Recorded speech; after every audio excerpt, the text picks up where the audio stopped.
Yes, I, a special one from the CEO, stand coming with the spoon. And your boy, Friday the Southern Band, charges on the beat. To the spoon to get your information. To the spoon to be part of our discussion. Spoon, spoon, spoon television. Spoon, spoon, spoon radio station. Spoon gonna tell you what is happening in Liberia. Spoon gonna tell you what is happening in Monrovia. Spoon gonna tell you what is happening in Africa. Just to spoon, you will know. If the children crying for starvation, just to spoon. You want to get a news update, my brother, to spoon. You want to know what is happening in Monrovia, to spoon. Politicians want to make their decision, just to spoon. You want to know what's happening in the ministry, to spoon. To spoon. To spoon. You from Vonjema, Maryland, to spoon. To spoon. If you eat kepa, gradually, my brother, to spoon. You got a spoon TV, you got a spoon radio, to spoon. To spoon. You wanna get a news update, to spoon. What? Yeah. Rastafari. Kilibamba, kilibamba, kilibamba. Kilibamba, kilibamba, kilibamba. What I want? Yes, what you about today? Spoon TV. Spoon. Yes, what you about today? Spoon TV. Spoon. Bada bada bada bada. Skiddy biddy da bado. Spoon TV. Spoon entertainment.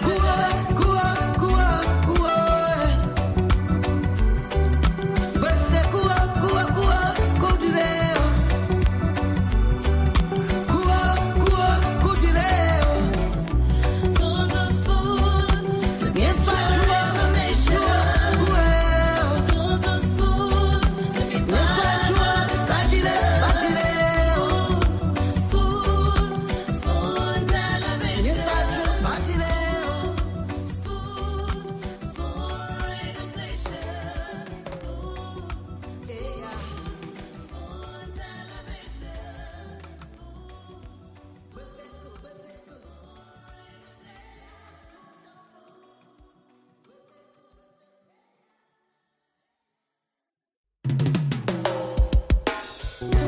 Yes, I, a special one from the CEO, stand coming with the spoon.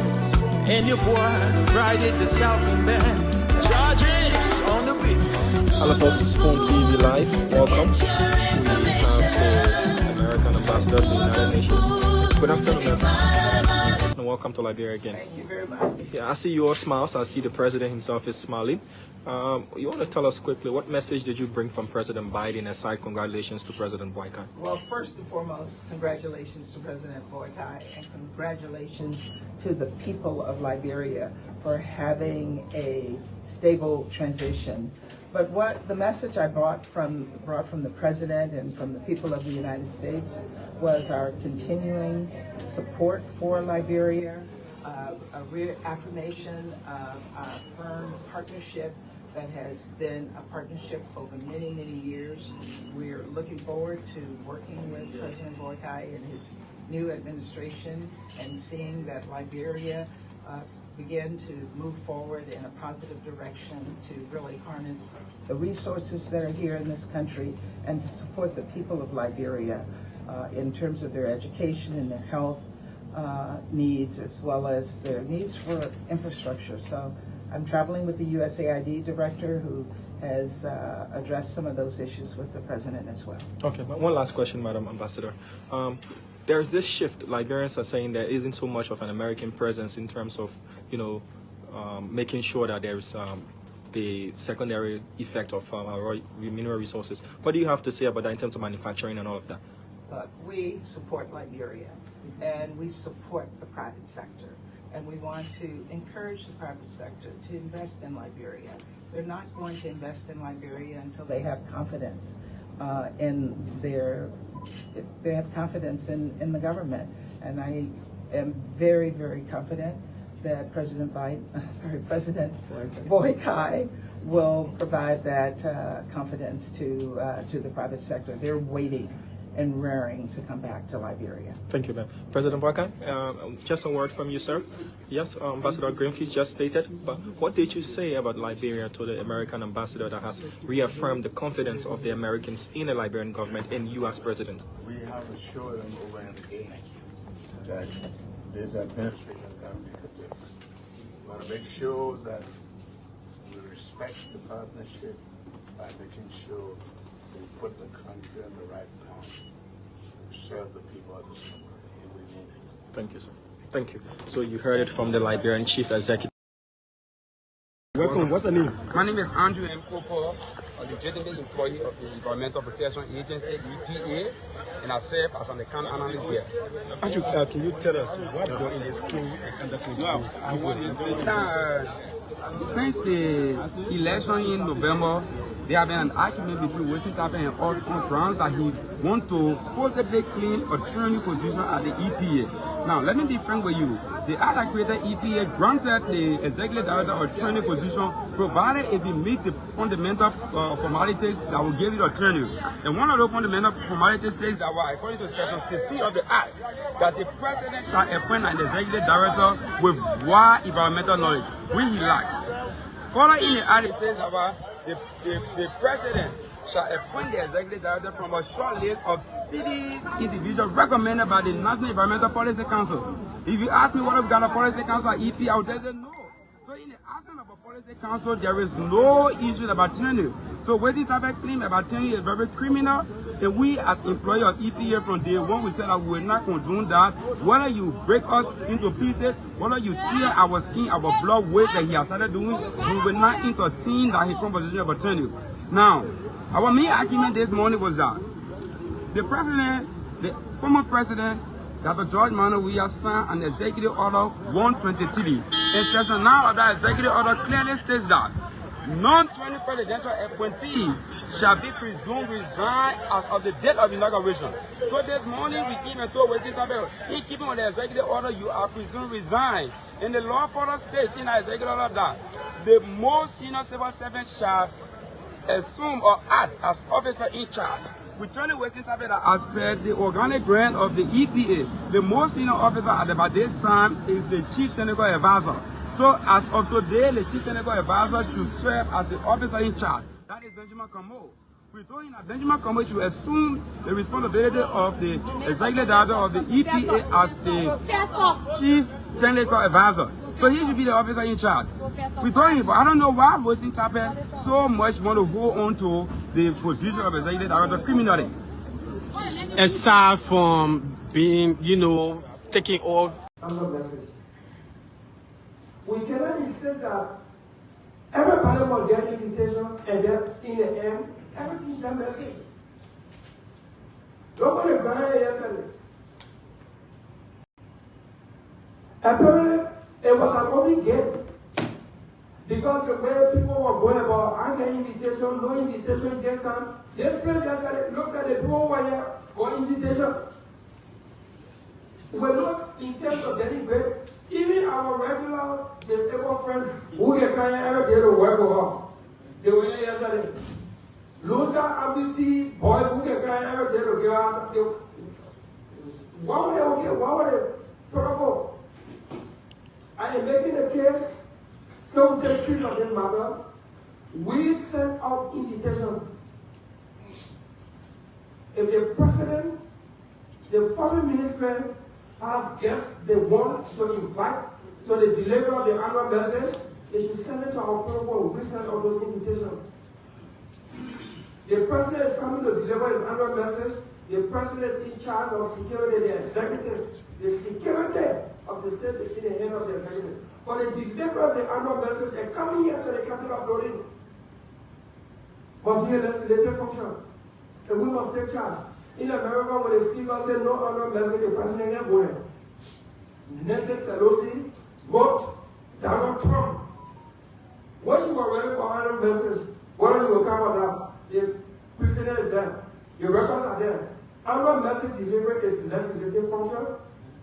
We should start being invited to legislative function, and the legislature must take charge of these protocols so that when there's anything that happens, we can take responsibility. Yesterday was a disaster.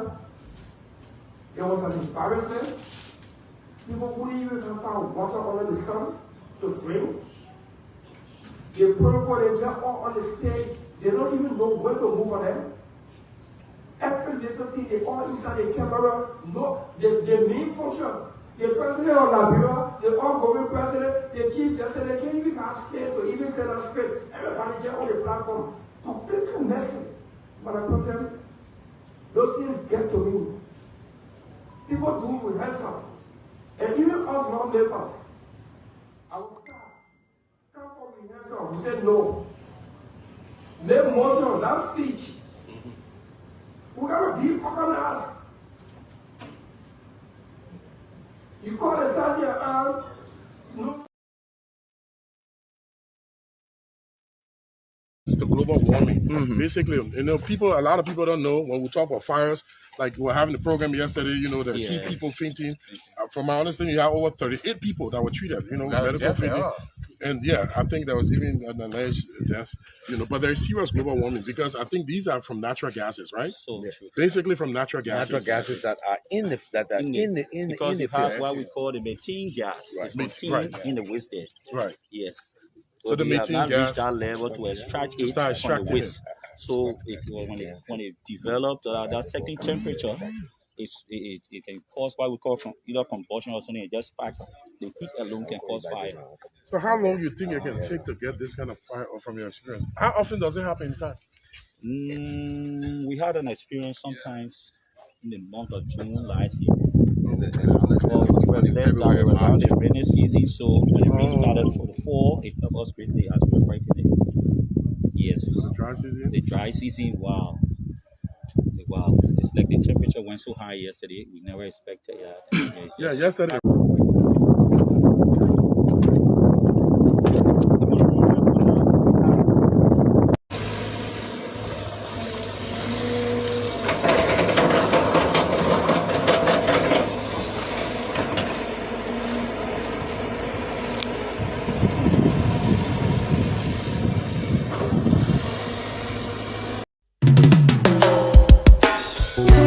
Yes, I, a special one from the CEO, stand coming with the spoon. And your boy, Friday the Southern Band, charges on the beat. To the spoon to get your information. To the spoon to be part of our discussion. Spoon television.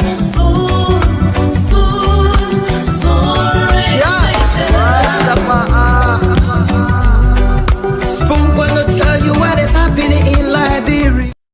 Oh yes, Spoon will definitely tell you what's happening in Liberia, what's happening in the ministries, the agencies, of course, all of the major happenings across Liberia.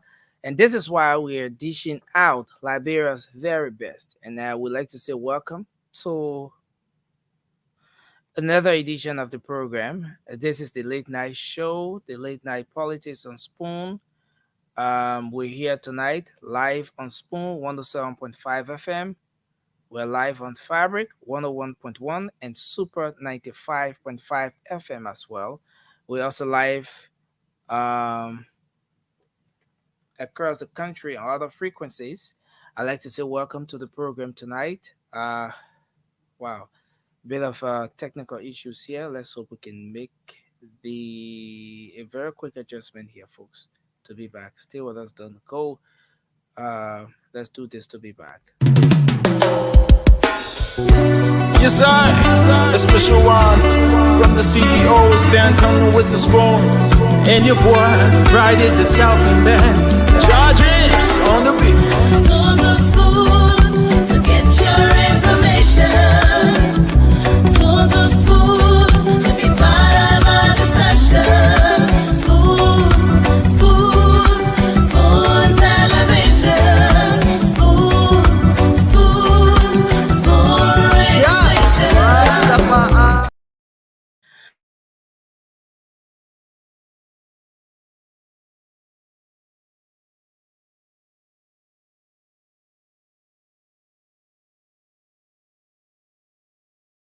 We are live on Fabric 101.1 and Super 95.5 FM. Thanks for being here again with us tonight. It promises to be a great show. The late night show is back on your radio and on your TV. My name is Nelson Colette. The rest of the team will be joining us as we take you through another edition of the program. This is where we gather to talk about the trending national issues. Here we make objective analysis on those trending national issues. We bring the newsmakers. You get to interact with them, and of course, everything that is done here is geared towards improving our country. We have these discussions because yesterday our country went to over a decade of civil unrest because we did not have mediums like these, platforms like these, where we could come and express our disagreement, and at the end of the day, where we can find a common ground and move our country forward. And because of that, we had lots of ups and downs, and of course, our country saw several years of brutal civil war that claimed the lives of over 250,000 citizens of our country. Some of our best brains were taken away because we did not have a platform like this. And so it's important that we all form part of the discussion tonight. Of course, you can agree, you can disagree in the comment section. You can call in during the calling segment and disagree with any of us. Let's just be civil as we go about doing that. So again, welcome to the program tonight. Let me bring in our co-moderator, Moba Zoka. He has a very big cup of tea. I'm sorry for, I'm sorry. I will have to describe it for those. La big cup of tea. The man is justifying. What do they say? You explain what? Yeah, explain that, no evidence. But again, man, Moba, welcome to the show. It's good to have you on tonight. Thank you, Nelson. Thank you. At least we're here today to discuss it. I bring people issue, and there's a lot of things going on, and I'm so excited, to be on the biggest platform in the Republic of Liberia, more especially the African community in the diaspora. Yeah, I'm so excited, and there's a lot of things, and I enjoyed Damon today when he was asking Lady Thomas Griffey, there's specific questions, and I'm really excited about that answer. And I think it goes down to all our leaders. Like she said, if your leader can use your resources for only the Liberian people, invest in the Liberian people, and we, the American, will come in with companies to help. Yeah. Yeah. So, that why I was like, you see, the people trying to, enforce our own things on us, but our leaders, they are the problem. Thank you. I was like, so I know a lot of people be arguing like America, not in the interest of Liberia. Just a vlog, man. America is in the interest of Liberia. You've already done your what's on your mind in everything. The guy, just a head up, man. Hans Johnson and Mr. Jao Cindy. Thanks for joining us tonight. It's good to have you guys on, man. Officer Johnson, I must say I like your.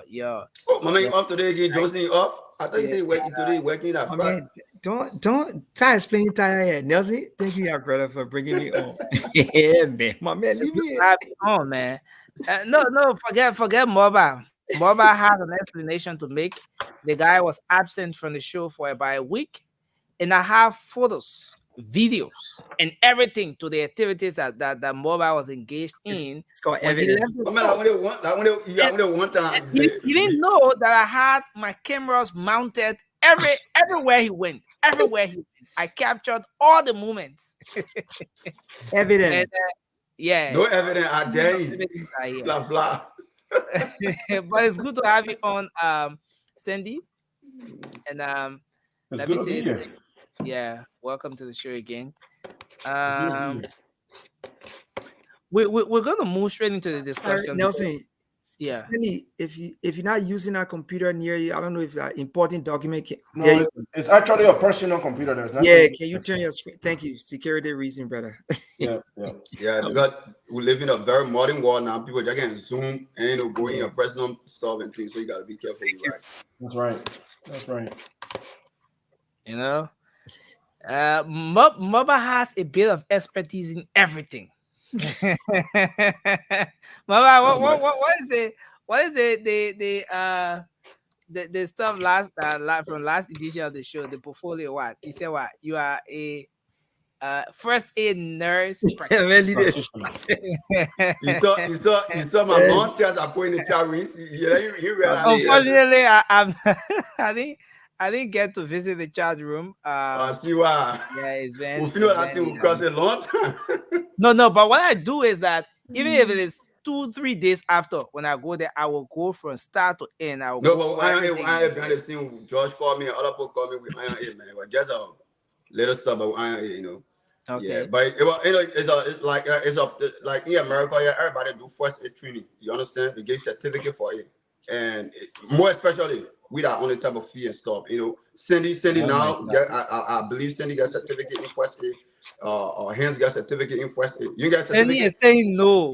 Oh Sandy said wow, Hans, no. are you got you got certificate in first aid, right? We have to be certified in everything. Only thing I got Yeah. certificate in a swimming. I told him I can't pass the swimming test. I got keep Uh, going. So yeah. So now I can go. I but, can save life when it comes to first aid. I get ideas on it, and I went for training on it for a couple of days, and I was yeah. certificated for that. Yeah.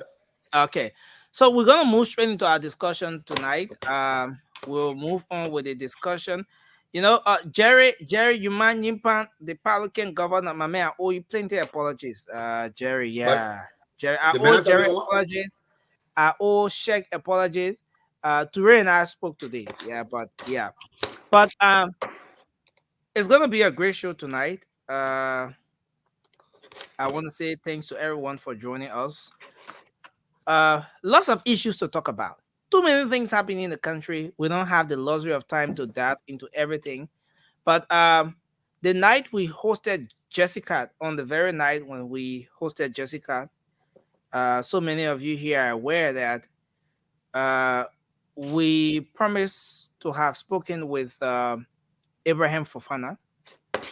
AB is the president of the Liberian Association in Holland, and there are some very important issues with respect to uh, Liberian passport. Let me put it that way, and other issues that he was to speak on that night. But based on how the conversation went, we didn't get to speak with him. He came in shortly, and he just spoke in passing, giving us an idea of what he wanted to talk about. And so we moved on. But we didn't get to host him yesterday as promised. And so we thought to have AB to join the discussion tonight, to join the late night show. So AB will be joining us. I see he's already set up in the background. So a few things I want him to do. Firstly, the screen in the background. I know he's watching the show, so the show is on his TV, is in the background. But we want him to shift the camera away from the screen. We don't want to see the screen in the background because the reflection, is not too good. And then the next thing, I know he's a stranger on the show, but the show has a rule, and the rule is that we don't do face cap on the show. So we will appreciate were we to have our guest remove his face cap. Thank you, sir. Having done and said that, we'll now welcome on the show our guest for tonight, Mr. Abraham Fofana, the president of the Liberian Association there in Holland. He's gonna better introduce himself. Let me bring him up here, Hence, sorry, I like blue. Blue is my favorite color, but I'm sorry I had to bring you down It's here. okay. Me too. Thank you. I just want to tell you Nelson, something can you after. tell the guest to So, save yourself for the Chibi, reflection welcome to the show. You on the want to TV? sit up right. You want to sit up right and position your camera in a way where we see. Yes, just from up here. We're not interested. No, no, you bring it down. You bring it down. Can you carry up a little bit, a little more, a little more? Okay, I think it's okay now. Like boss Yes, level. yes. Yeah. Okay. So, welcome, sir. It's good to have you here on the show tonight. Thanks for joining us on the late night show. We appreciate the fact that number one, you're always on time. Um, Whenever we have the discussion, we extend an invite to have you on the show. You you appear here before most of our panelists tonight, and even the first day, you were very patient throughout the show when we interviewed Jessica's mom.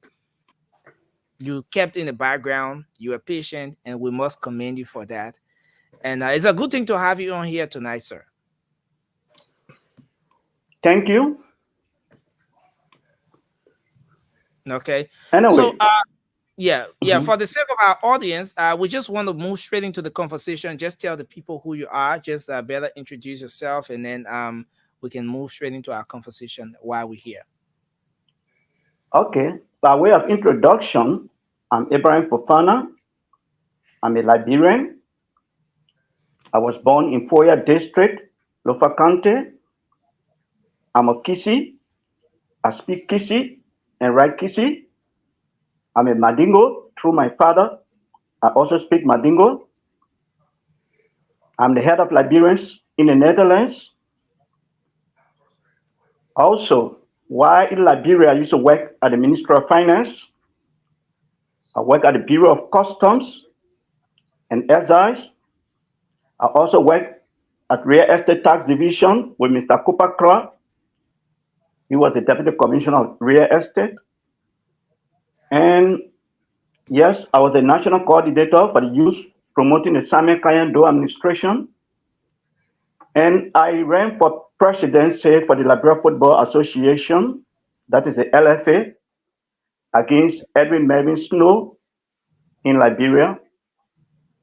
So, and other areas that I have participated. So if I wish to talk them, we'll stay here for the latest. Yeah. So Mhm. when the profile is heavy, you don't have to take up the entire thing. But I want Right. to say thanks for joining us tonight. What is it with Liberian passport? That you want to talk about. What I I remember a couple of months ago, uh, there was an issue that came up. It broke in the news about Liberian passport being in the hands of um, some foreign nationals, especially so the diplomatic passport. We spoke about the image it had on the country at the time, and how much of an impact, it had even on the image of our country, the respect, the prestige that the Liberian passport should carry, how much that was undermined and the other aspects of it. But you want to bring us up to speed with the latest update you have on this, then we can move on to the other aspect of the discussion. Okay, I tell you thank you. And I wish to extend my thanks and appreciation to your panelists and to the viewers watching the show. Look, I started this process years back when I started to fight against misuse of Liberian passports. At that time, I was not the head of Liberians in the Netherlands.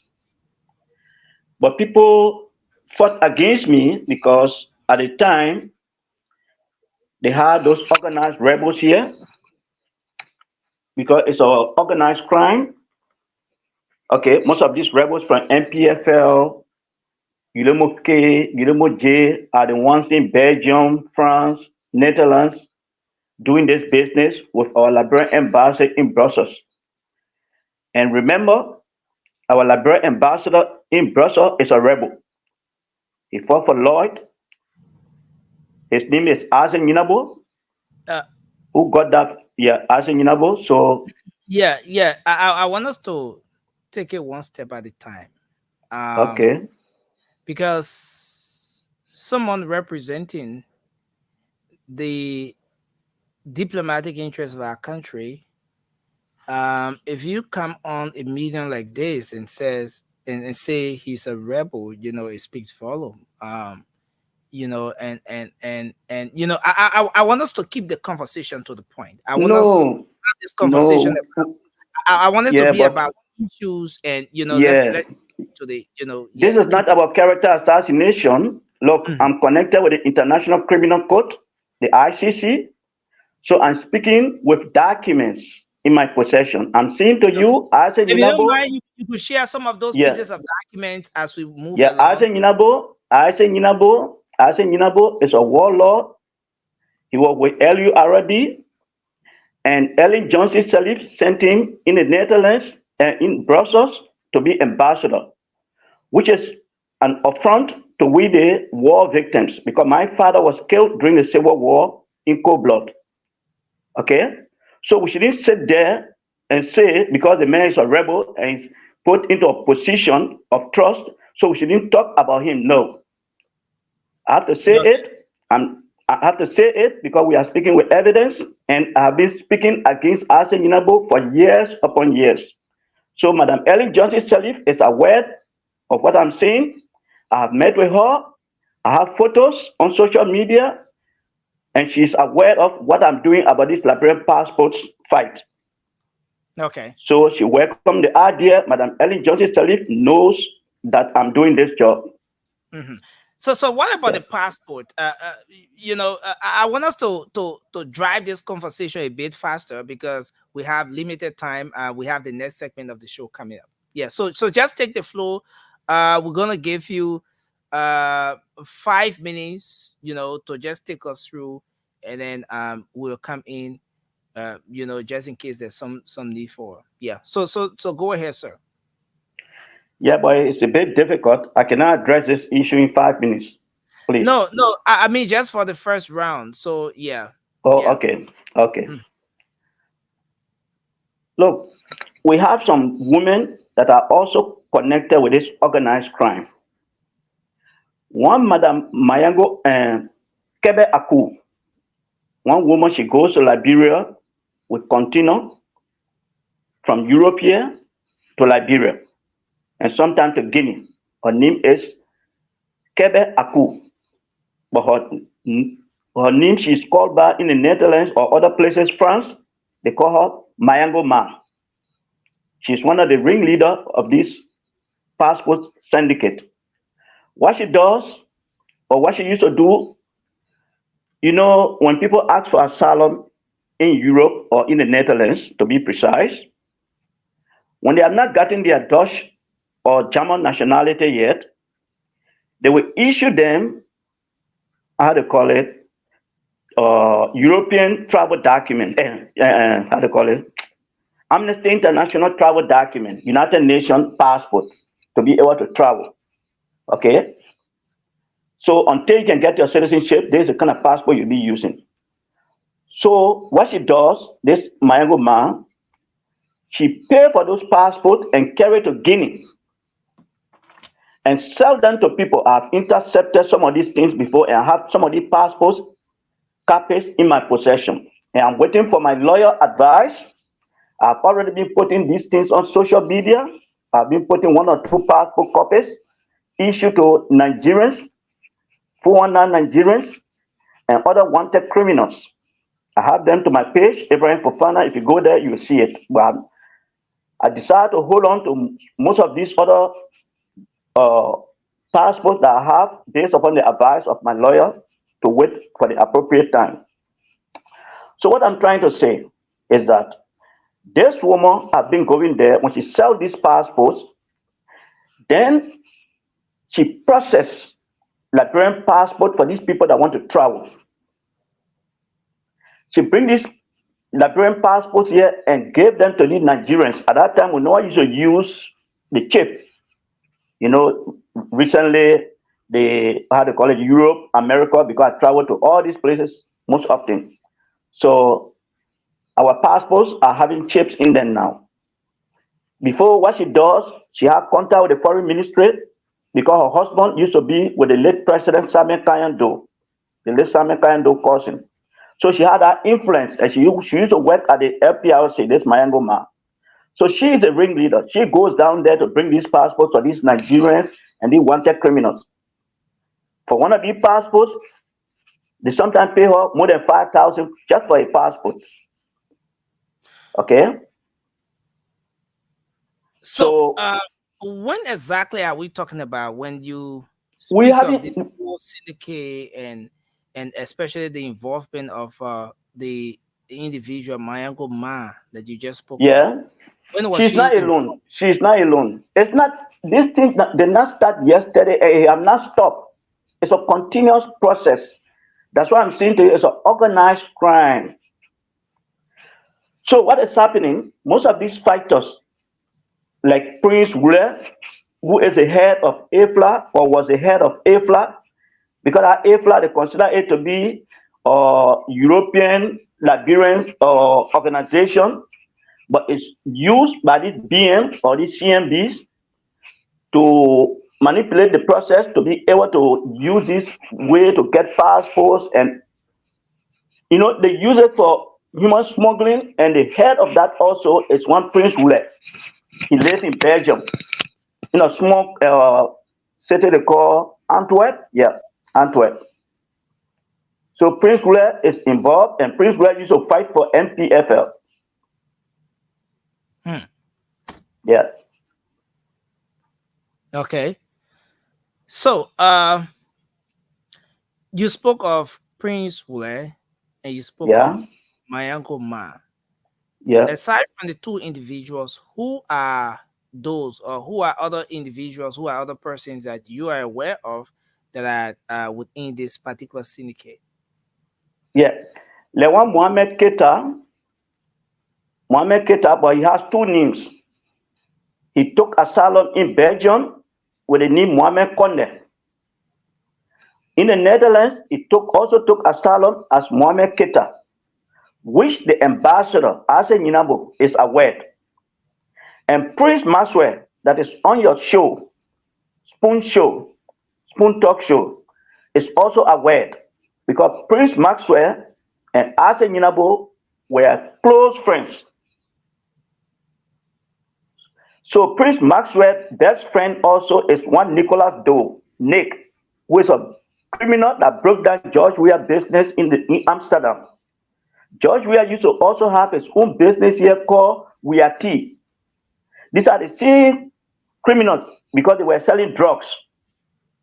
Okay, George Weah manager that happens to be Benedict Nyima was arrested in Malta and was sentenced in Malta for 10 years. Thereafter, when he came back to the Netherlands, he had to escape to go to America because he don't have no life here again. Benedict Nyima. So I'm telling you, it's a very deep organized crime, so many people involved. And we need to straighten our embassy because it's a I want to know, how are these people getting the passport? Are they getting it from the foreign ministry here in Liberia? Now, you made mention of they're getting it two ways. In Brussels. 2 ways. How are these people getting the passports? 2 ways. They either send this woman that goes to Liberia with container pretending like she's carrying people goods to Liberia. They call her Mayango Ma Kebe Aku. She is the one, she will carry the how they call it, the applicants, their pass photos and other things to go and process the passports. Okay, so sometimes these passports, the payment is 2,000. But if it is urgent in Belgium, sometimes the Nigerians can pay about 5,000 for the passport because these are drugs dealers. So they don't have to go Liberia. And the copies of passports that are in my possession here, one other Nigerian they call Mohamed Kamara also. Do you have some of the copies that you can send? No, I have the copies, but I'm not going to release them until they can come and tell you that I'm lying. Then I will be able to produce them. Okay, so what are some of the names? Because it's important. The one making reference to the names. Okay. I said, you did not ask me for the names. I'm saying to you, Mohammed Kamara. According to him, he was born in Lofa County. But when this guy came to my office regarding new passport, when he decided to change the passport to ECOWAS, so I photocopied his passport that he had. I told him, come back, I will process it. When he came back to the office, I've already made copy of his passport. I told him to go to Belgium. Okay. Hold on there a bit, sir. Hold on there a bit, sir. Yeah. This is very important, and it's necessary that we take it one step at a time. You said one of those persons who benefited from this passport scandal went at your office, and you told him to come back the next day. Which office? I mean, which in the capacity? Netherlands. Which capacity? Yes, in my office. In my office. You have to go to your office. Let's establish Yes. that. He came to my office to be able, okay, so that he could pay me. Let me go to Belgium, Brussels, because there where the processing is carried out. So he thought I was a part of their process, of their clique. He made a mistake. Somebody recommended him, go to Mr. Fofana, he will help you. He is the head of Liberians. Okay? So this is how I can get this information. And Madam Ellen Johnson Sirleaf, if she's listening to this podcast or this live video, we spoke about this when she came from the United Nations meeting in 2017, before the election, in September, to be precise, September 30th, because I arranged the hotel for Madam Sirleaf at the Schiphol Airport, the Sheraton Hotel, there where we spoke. Madam Mary Blow was present. Minister Vanish Sharif was present. In fact, the picture that you see me standing with Madam Ellen Johnson Sirleaf, that Asa Yinabo is standing by me or by us, was taken by Minister Vanish Sharif, the Internal Affairs Minister. When Madam Sirleaf and I were discussing about the misuse of this passport, because I was very angry when I was talking to her. Because when it comes to my country, I'm not afraid of nothing. You president, you're not president. Liberia is all we have. Your president says you can come and go, but Liberia will remain. And there's my stand. So that how I decided to express myself to Madam Sirleaf, she said, no, cool down. Why? I said, no. She said to me, Madam Sirleaf said to me, and if Minister Vani Sharif is listening, Madam Ellen Johnson Sirleaf said to me, and I quote, my son, these are the reasons why I did not want to okay the issuance of passports in the diaspora. He said, because I knew something like this would have happened. Yeah. So it's an organized crime, and she's aware. Madam Ellen Johnson Sirleaf is aware. I'm seeing to you the president is aware, the former president. From the information you're releasing here tonight, and from your own investigation you've done on this passport saga over the years, how many points, how many locations, how many embassies are these passports being issued at? You made mention of the foreign ministry here, but the fact that passports are also being issued in the diaspora, what are the different points that you've uncovered so far where these passports are being sold to foreign nationals?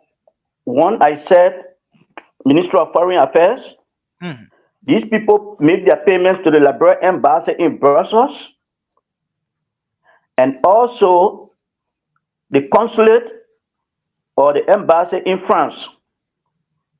It's an organized crime. The people that work with the embassy are in cahoot with this process. So they are the receiver, and they will pass the money through this Mayango man, who happened to be recognized as a businesswoman, a big businesswoman that carry container. So when she goes down there, and one Victoria Kulubali, I learned she's from Guinea. Victoria Kulubali, because Liberians are not Kulubali. We don't have no Kulubali in Liberia. Kulubali is from Guinea or Mali. So one Victoria Kulubali that live Kauda, okay, they are part of the process. And in fact, they organized a name of an organization called Liberia Association in Holland. Our Liberia Association, responsible for all Liberians living in this country, is Liberia Association in the Netherlands.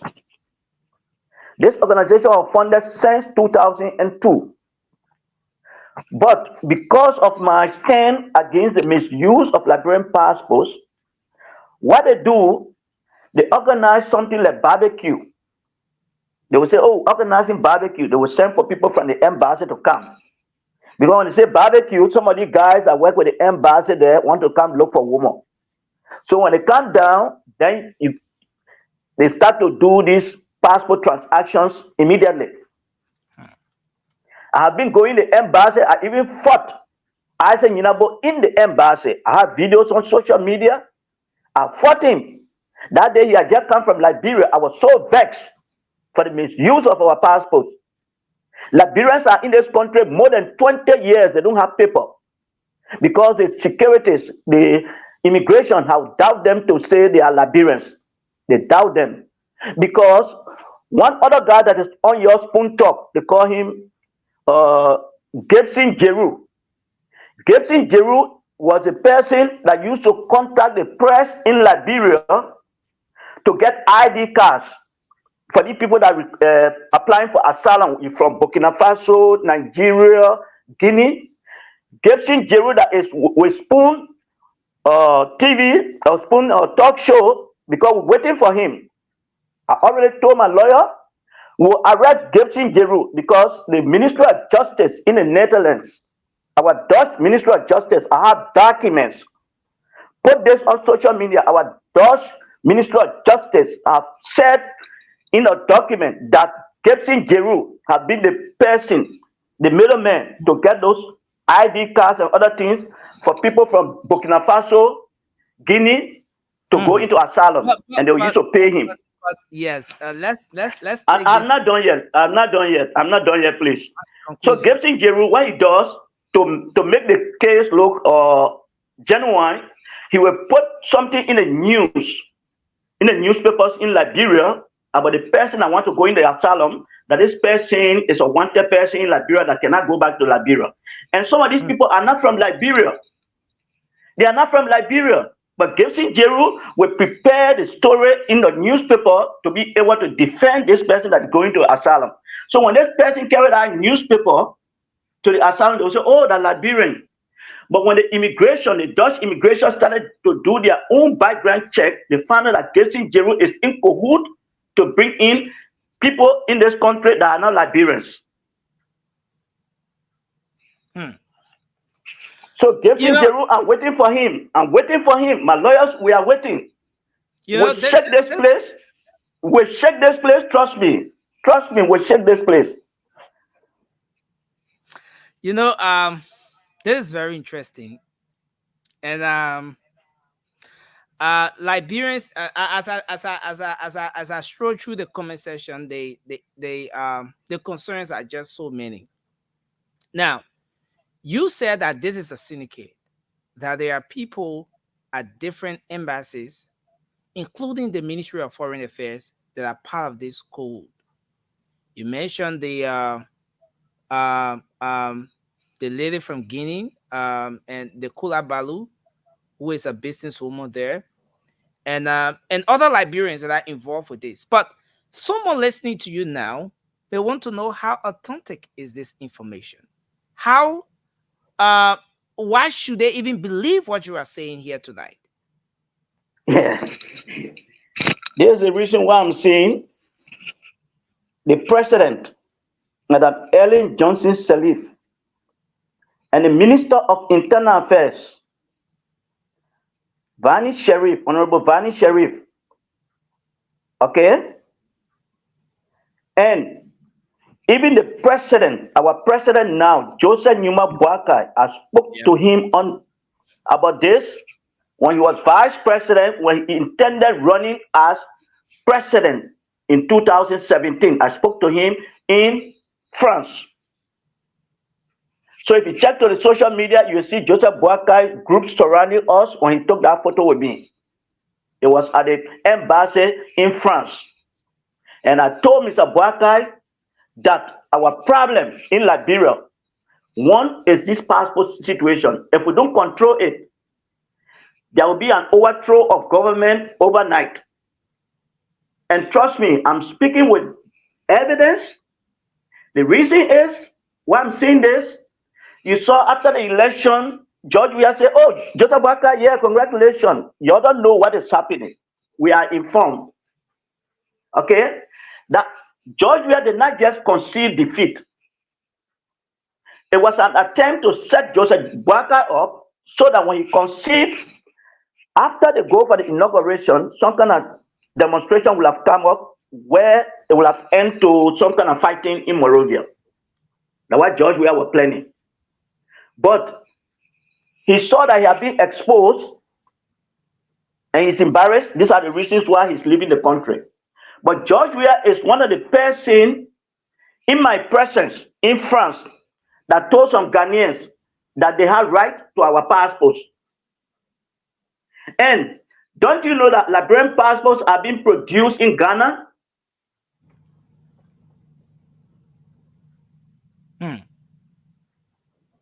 Am I making sense here, brother?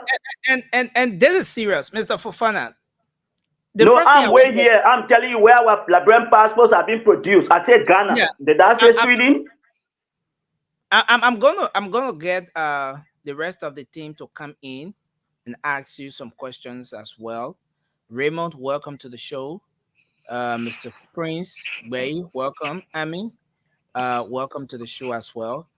It's gonna be a fascinating conversation tonight. But the first thing I want to establish before bringing in the rest of the team, the crew members, to ask you some questions. How long have this passport scandal been going on as per your investigation so far? How long have these people allegedly been selling Liberian passport? From 2005, when Ellis Johnson Ellis took over office. From 2005. So Okay, I started this fight. I started this fight from 2005, and people were not taking it serious until Joel Howard Taylor, your so-called vice president, because I don't respect rebel. Let me just tell you, you want to cut me off, you cut me off. No, let me tell you, these are people that killed my father in cold blood. I'm saying to you, Joel Howard Taylor, through the FBI, through the FBI in America, connected her with this passport scandal and money laundering. And your thing is over. We're just waiting for her to leave seat. We're going to bring Joel Howard Taylor to the Netherlands, where her husband is, where her husband was before going to Britain. So you said that you've been following this issue since 2005. You took on this fight and reaching out, making sure that you gather your pieces of information. And you told us that no, it was not about gathering information. I already had my evidences, but I was suppressed because according to them, the issue was an issue that they cannot control. This is what I was told. That's exactly what I was coming to, because when you have these kinds of sensitive information, as a patriotic citizen of the country, you want to reach out to the leaders. You want to reach out to the president, the vice president. You want to reach out to the foreign minister, for example. All these people, ask them the questions. What are the real issues surrounding this, and then maybe make sure that there's some sort of intervention from them. Yeah, but since I found out that our Liberian officials or the government was not taking it serious because it was a rebel government, I decided contacting the FBI, CIA, I write them. I also contacted the embassies, the United States embassies, and I've been carrying out protests regarding the misuse of our passports. And the Dutch police will give me clearance to go to the American embassy. So if you also go to my page, you will see some videos. 2010, 2000 days, I've been going to 2015 or 16, I started going to the American embassy, creating awareness. Wow. So let's have a round of question here. It's a very interesting conversation tonight. Share the show as you come up, folks. Can you just give me 1 minute? Let me take water from my cookers. From my Yeah. I say cookers. I'm speaking Dutch. Okay. Let Sorry. me. Yeah. Thank you. You can grab a bottle of water, but this is very interesting. Cindy, we need you to come on. There's no reason to be uncomfortable with this. Cindy, yeah, Okay, brother, need a Cindy, man yeah, tag. okay. So, but this is important, folks, and we are going to afford him the time. Let's say afford everyone here the time to ask him some questions. But the issue that has to do with the passport of our country is a very serious one because this is the image of Liberia. As a Liberian, you leave this country, and sometimes you get to be treated a certain way just based on the reputation of your country, the passport, how many people, and just the whole idea of um quote unquote criminals, or let's say criminals bearing the Liberian passport. That says a whole lot about our country. But let me bring our guests back on, and then you guys can move ahead with the first round of questioning. So, Mr. Fofana, welcome back. Yeah, thank you. Okay, so the team will now ask you some questions. Let's start with you, Cindy, and then we can make the rounds. Mr. Fofana, good evening from my end. Yeah, good evening, compatriot. Good, good. So, look, when it comes to the issue of Liberia passport and to whom it's being issued and how it's being issued, if it's being done illegally, affects all of us. The image of our country matters to all of us. I hold a Liberian passport and I use it. And I do not want to go to a country where I will be questioned just because I have a Liberian passport, because the passport is not respected, because criminals are using the passport. So your fight to protect the image of our country is in the right place. Your fight to ensure that the Liberian passport is not being used by quote unquote criminals or foreigners is in place. This is not a new story. We have talked about this before on this show. I've also shared here on the same show that I heard of a story of Cameroonians, Nigerians going through Liberia, taking our passport to fly to South and Central America and find their way in the United States. So this is not a new issue, and I hope that the incoming government can look into this. I mean, the current government, not incoming anymore, the current government can look into this very thoroughly. Now, here is my issue with you, though. You mentioned names here tonight. And Nelson, I don't know.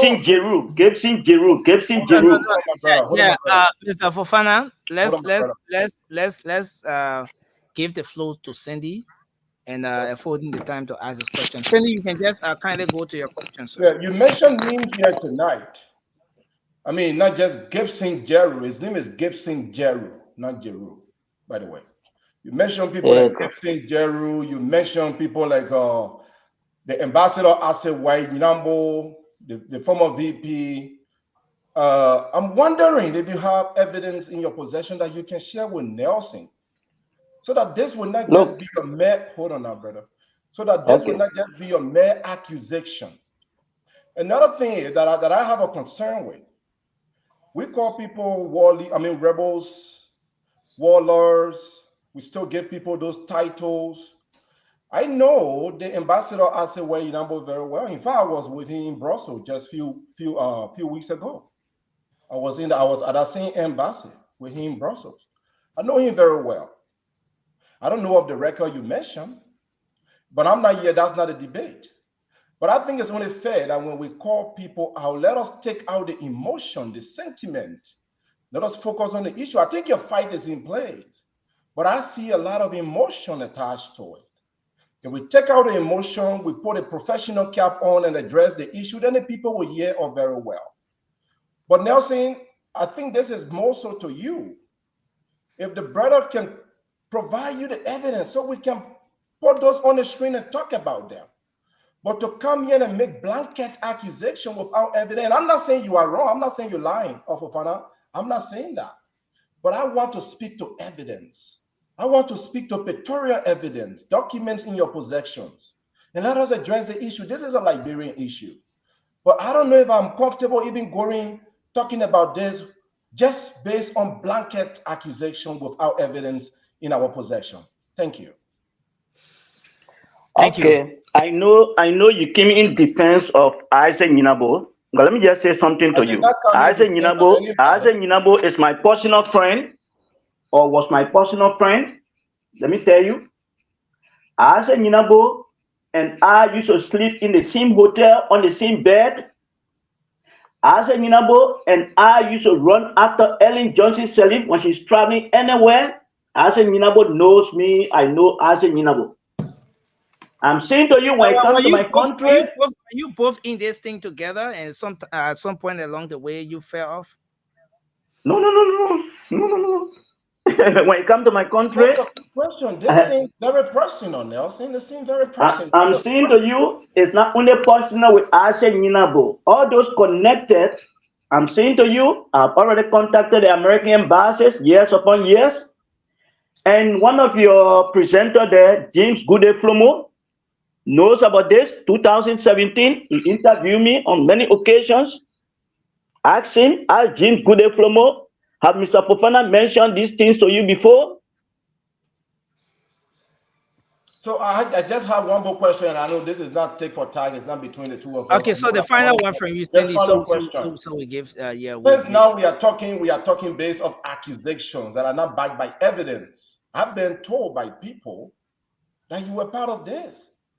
That you were part of this. No, hold on. Let me ask my question. That you were part of this 419 scheme.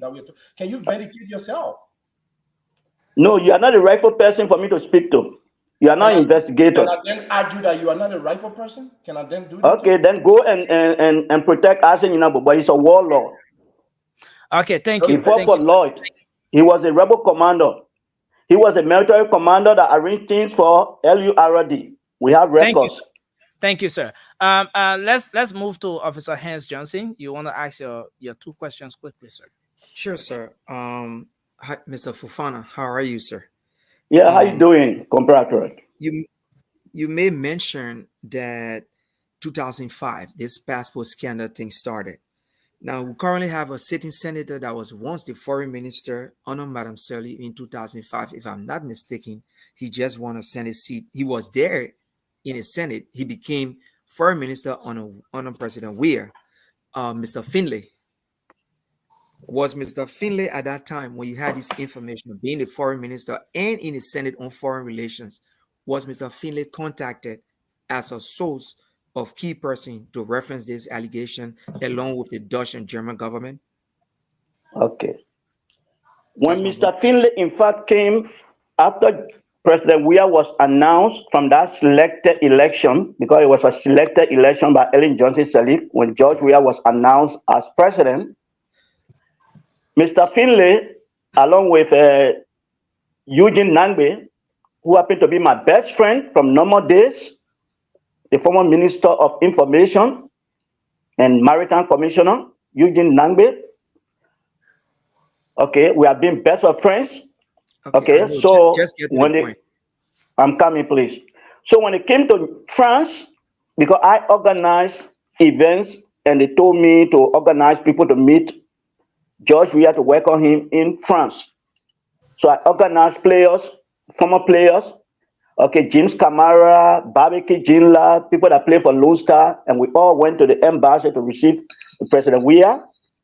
Okay, during that time, I had to call him Eugene Nangbe, and I took photos with Finlay, okay, former Minister Finlay. And we started talking on one or two things, but that was not the appropriate place to talk about those things, you know. But they are aware. I complained to them. And Eugene Nangbe will tell you, yes, Fofana have complained about this. And as a Ninabo, who happened to be my best friend, they were we fell apart.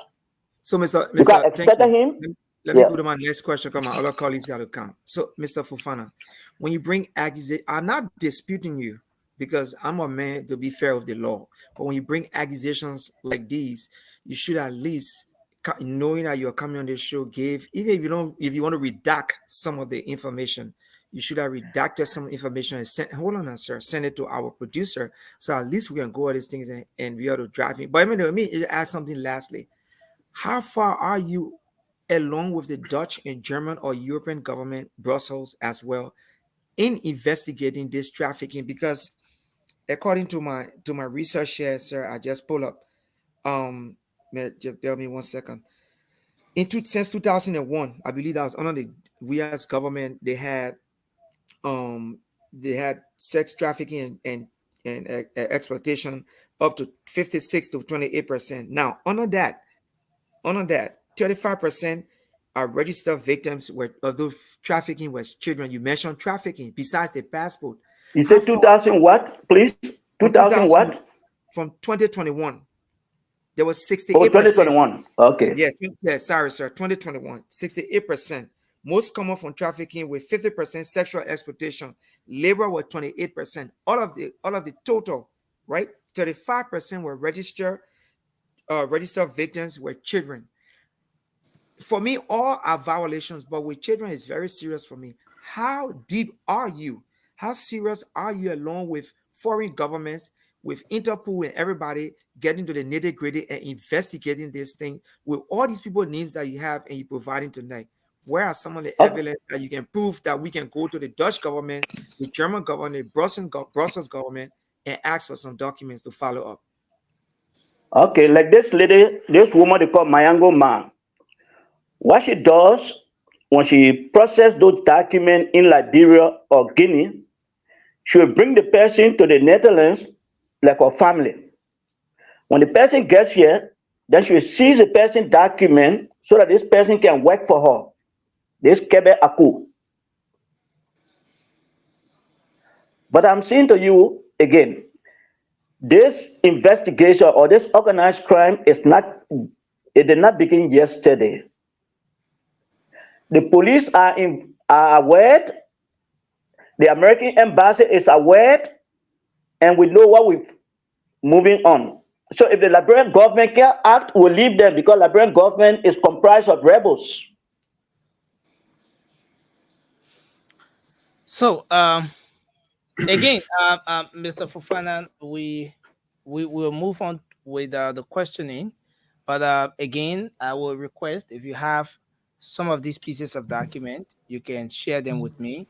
If you want me to blur a certain portion for security reason, I will definitely do that. But it's just fair that we have some sort of document. You and I will talk. I will transfer certain documents to you. You understand? But now I will not force to do it. I'm not working for Liberian government. It's not the government that is paying me. The government turn their back to me because they are part of the process. They are part of the clique. So, don't you know that I put my life at risk for the past years because fighting for these passports? When in fact government is not paying me to do what I'm doing, it's because of my patriotism to my country. This is dangerous here, Nelson. Thank you. I'm not trying and these things we are overlooking. I'm still telling you, these things we are overlooking. You're looking at stability now. You're looking at Niger. You're looking at Mali. But it's also possible in Liberia. Our passports are in wrong hands. Thank you. Coup d'etat can happen anytime. Don't say you'll be surprised. Thank you. Let's hold you there a bit. So Fofana is making some accusation here, Nelson, that is kind of detriment and paramount to lawsuits and things here. I'm just being serious, Nelson. So at least you can see sometimes. This is what I want us to come up to. Then I can present my listen to me. I don't want to present my evidences to your judiciary or your compromise Senate. No. Hello, Mr. Fofana. Let's do this in order. In fact, I will not present my evidences to anybody now until we go to the law. You Nelson, keep this video and tell the Let people Mr. this is what Fofana, Mr. Fofana says. Mr. Fofana Okay, should Can let Mr. Mr. Fofana bring Fofana, these let's documents that he's no, talking about? Mr. Fofana. Sorry, I had to mute you, sir. On the show, we have a rule. thank People you. will speak when they are recognized. So when a panelist asks you a question, you will be afforded the time to speak. When the person is speaking, kindly listen to him or her. It's just important we do that for the sake of our audience. So let's move on to Prince. Maggie, I know you have a question, but let's get to Prince and then we'll come to you next. Go ahead. All right. Let me say good afternoon to my fellow panelists and good evening to you or good morning to you, Mr. Fofana. First and foremost, this platform that we are on is a platform that is well wide known and we speak with facts and documentation. So if you're coming up with all of these and not giving information to our producer, which is Nelson, to bring out that we can discuss, and for me, as a person with some security knowledge, I don't think I got a question for you because anything I say here, it will be publicly known out there that hey, I'm asking a question that I don't have documentation to validate what are you saying something reality. Because if you met Ellen Johnson Sirleaf, where you met her and during her tenure, you spoke on this passport issue. I think during Ellen time, the passport saga was wild out there, and then when her government took over, Liberian passport came back to be complicit and to be validated around the world. So with those allegations coming up, as my brother said, there is no proof that we had. If we can produce some document on Nelson, it'll be much preferable that we can discuss most deep into details for our audience. But for Thank you. now, Thank I you. mean, I don't have a question for you. Thank you. Thank you. Uh, let's hear from you, Maggie. I saw your hand up. Hello, fellow panelists. Miss, what's his name again? I can see that Honor. you come from a good spot for your our country, Liberia, when it comes to the passport issue. Um, I mean, this is not new. We've been hearing about um passport being in the wrong hands. I think I listened to a news the last time. I think it was on Fox News or one.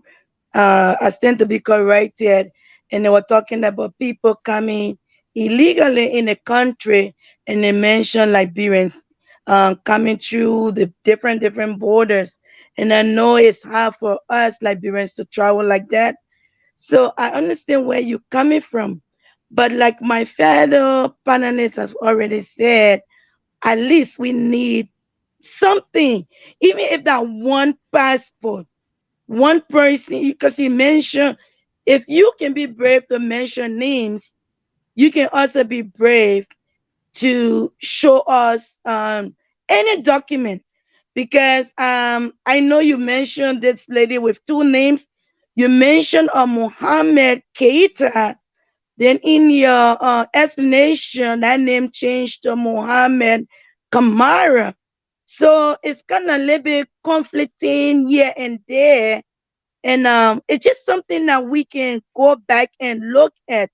I mean, if you have any document, even if that's just one single document that we can just see, no one is saying that your story is not true or it's not something that is out there. But at least our audience, we on the panel, we need to see something so we can know. I mean, the people out there can know that you've been fighting for our country. Your heart is in the right place. We just need to validate what you're saying, and our Liberian people will thank you for even fighting. But again, Brother Prince mentioned, I know during 2005, I mean, Ellen Johnson, the former president, came and fixed our passport issue, and back then there was no biometric. So now are you saying that it continued through from the Ellen Johnson side to the WIA? Now we're doing fingerprint. How is it even possible for that to go through?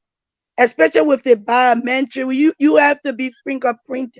Because I know I went Liberia to get my passport, and I was fingerprinted, and I got the biometric passport. So I find it really hard. I just need to clarify how are they getting this passport. We're all being fingerprinted. Thank you. Or any passport for that matter, that passport has to have a chip. So you have to be fingerprinted. Okay? But some of these Nigerians or Burkinabes that were issued Liberian passports 10 years ago, 11 years ago, automatic, they just go to the embassy in Brussels, they do their fingerprint, and they get their passport there. They don't have to go to Liberia. And if we can make an arrangement, a formal arrangement. One second, Nancy, can I have a follow-up question? I know in the US, if you send for your passport, you have to go through the same biometric process in the US to get your passport. You come down to Washington. I live in Maryland. You have to come down to Washington, D.C., and they have the interview and everything. Have your finger, everything, your process, and they send the document to Liberia. Is that how you're saying? Because I know it's just the embassy that is doing the fingerprint. Madam, I just left from Maryland where you are talking about a couple of months, 3 months ago. You understand? I have been creating awareness in Washington, D.C. at the embassy when George Patton was there. George Patton is my good old friend, along with Jerome Anasius Cherry. We took photos in the embassy. I'm saying to you, I've been fighting against this situation. It's not a strange thing. And also, a point of correction. I told you about one Mohammed Konde, meaning this guy is using 2 Liberian passports. One with the name Mohammed Konde and one with the name Mohammed Keita. So Asa Nyinabo is aware of him. Asa Nyinabo is aware of this guy. You said Mohammed Keita and Mohammed Okay, thank you. No, it's not 2 persons. It's the same person. One person using 2 names. Thank you. I want to support what Mr. Fofana is saying. Mr. Fofana's statement could be right. Once you have someone inside as a contact, it's easy. So the individuals may have been issued passport 20 years ago without fingerprint.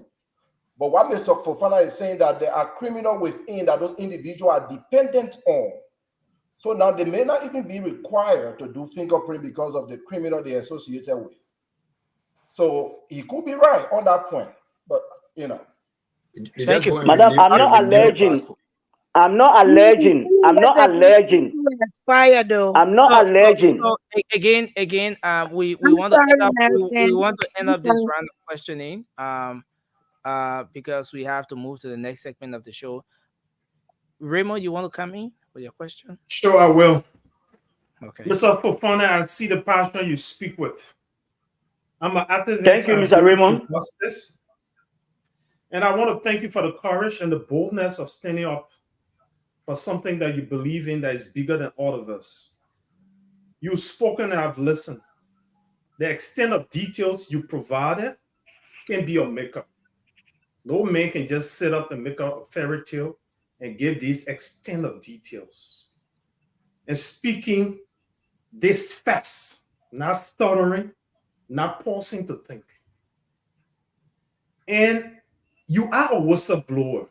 And a whistleblower only has to provide information and allegation that points to something illicit, criminal. You don't need to provide facts. and I commend you for what you're doing. The issue of our passport is so grave that if a Liberian can stand up and provide all these details, as much as we should take it with a pinch of salt, I salute you. That's all I have to say. Okay. Additional to what you just said, look, brother, I'm not just accusing anybody. My life has been at stake for the fight for this passport. Don't you know, because George Patton took photo with me in Washington, D.C. in the embassy, George, we are dismissing when the United Nations meeting was coming. I'm the one. I'm the Abraham Fofana. I ran against Edwin Mervyn Snow. Charles Taylor knows me personally. Charles Taylor is in prison. George Weah knows me personally. We play football together. Ellen Johnson Salim knows me. Joseph Nyuma Bwaka is my uncle. I grew up in Foya. I'm saying to you, as President Joseph Nyuma Bwaka, it's a Fofana that talking. Do he bite or blow? I don't bite and blow when it comes to my country. Liberia is all we have. And I know one day, because of this disadvantage, I'll run for presidency in Liberia. Trust me. Are you trying to anyway? But let's leave that. But this is important. No. We're learning. Come in, please. Yeah. Come in, please. No. Let's hold that because we have to run a bit. But running a campaign. I mean, I'm not running campaign. I'm just telling you, if we continue to take this issue so relaxed, I'm telling you, for our country, because seriously, let's expect food eaters in Liberia. Before okay, listen, you know, we Liberians, we don't like to be told the truth. When I said to you that Madam Miata family excluded musicians that promoted Joseph Nyuma Bwaka for this presidency, she excluded them in the inauguration, and I questioned this. I even wrote on our page 2 weeks ago. People said, no, you are against Miata family. Last week, I wrote against Miata family that how the inauguration is going is not correct. People say, no, Fofana, you are speaking. Where we are yesterday, the same Minneapolis, where I just came from, a person came from there and died. One of my cousins in America, if I go to Minneapolis, Austin Fala, we sleep together. Okay, he's aware. So I just left from Minneapolis because when I went to America, whenever I go to America, I go to so many states, bringing the campaign or the awareness about the passport. Mr. Fofana, about the passports. So nobody is paying me to do it. Yeah, nobody is paying me to do it. This is the first round. We might have you another time, but let's hear. Thank you. Then you can tell me to bring some references. I'll bring some passport copies. Then you will see them, Nelson. Then you know who you're talking to. Let me go ahead. Mr. Fofana here is the president of the Liberian Association in Holland, and he has been alarming on this issue that has to do with Liberian passports being in wrong hands, and that there is a syndicate behind this, pushing this whole thing about the Liberian passports. And according to him, some of the passports are being sold for up to 3,000, 2,000 United States dollars. Some of them pay up to 5,000. Some of them pay up to 5,000. Some Nigerian drug dealers. Yeah. I mean, go ahead. You have a question you want to ask, and then Mobile will be the last. You know, I do, but maybe because I came late, I'm not sure if those questions have been answered. I wanted to know if he had ever talked to anybody, like the foreign minister or whatever. Or yes, I did. I talked to the president, Ellen Johnson Sirleaf, about the passport situation. And Ellen Johnson Sirleaf was a president at the time. So I spoke to her. I spoke to other officials, including Eugene Nangbe. And just before the election in November, who called me was Nathaniel Magay. And we talked about these things and also those auditors that were killed. I started asking Magay. That recording is on my page. Go there on Liberia Association in the Netherlands. You see Nathaniel Magay exchanging text. Yeah. So like everybody said already, and I want to agree with Redmond. Um, I know sometimes it's kind of hard when people come out to say stuff like this, and then we take them to be, you know, they either have some kind of motive or something. But due to the fact that our passport has been, this issue has been out there, and we have heard several stories about them in the wrong hands. If someone is coming out like this to like Remy say details and names and everything like this, now I'm not saying 100% he might be something, but I think we should be cautious. You know how we kind of label them because we don't really know if this was not happening. If we didn't know anything about it at all, then we might say, "Oh, what is he coming from? Where are they?" But there, if even if everything he said is not 100% true, I think there is some truth into what is going on. But like he said, we wait to see him back here and provide some evidence. And all can tell you, Mr. Fofana, is be careful. You already know, like you said, and this is a big thing, and but we would really appreciate it if you provide some documents. And I'm not gonna stay here and gonna overlook what you're saying. Look, I will have even provided the documents today. You understand? Madam, I love my country. Let me tell you, I'm very, very secure. Let me tell you something. You see my belt? When you call me, I will see you on my camera. I will know whether I should open door for you. Okay? Yeah. So I'm very secure. And so also when I get into the street, we want you to people know about me, so I know how I move. We want you to have because of my country, I'm under threat. But I will continue to bear it. But I'm saying to you, I have been to the World Trade Center in America, New York, even 3 months ago, to make video at the World Trade Center. Okay, so Mr. Fofana, which the police, the American police gave me the go ahead Mr. Fofana, to have a video there, can you hear me? creating this awareness about misuse of our passports. Maybe he having problem Mr. here. Fofana, I think you need to listen to me. I see you still talking, but you need to listen to me. I don't think he's hearing you, Nelson. I don't know what his. I think his earpiece dropped. I think Nelson, okay, they beat him already. So we need to have this conversation in order because as you come up here, there are a lot of people Not hearing well. there are a lot of people who get to Okay, listen. Nelson, can you hear us? Nelson, you can talk to him. Mr. Fofana, can you hear me? Can you hear me? No, I'm hearing you, please. I'm hearing you. So sorry.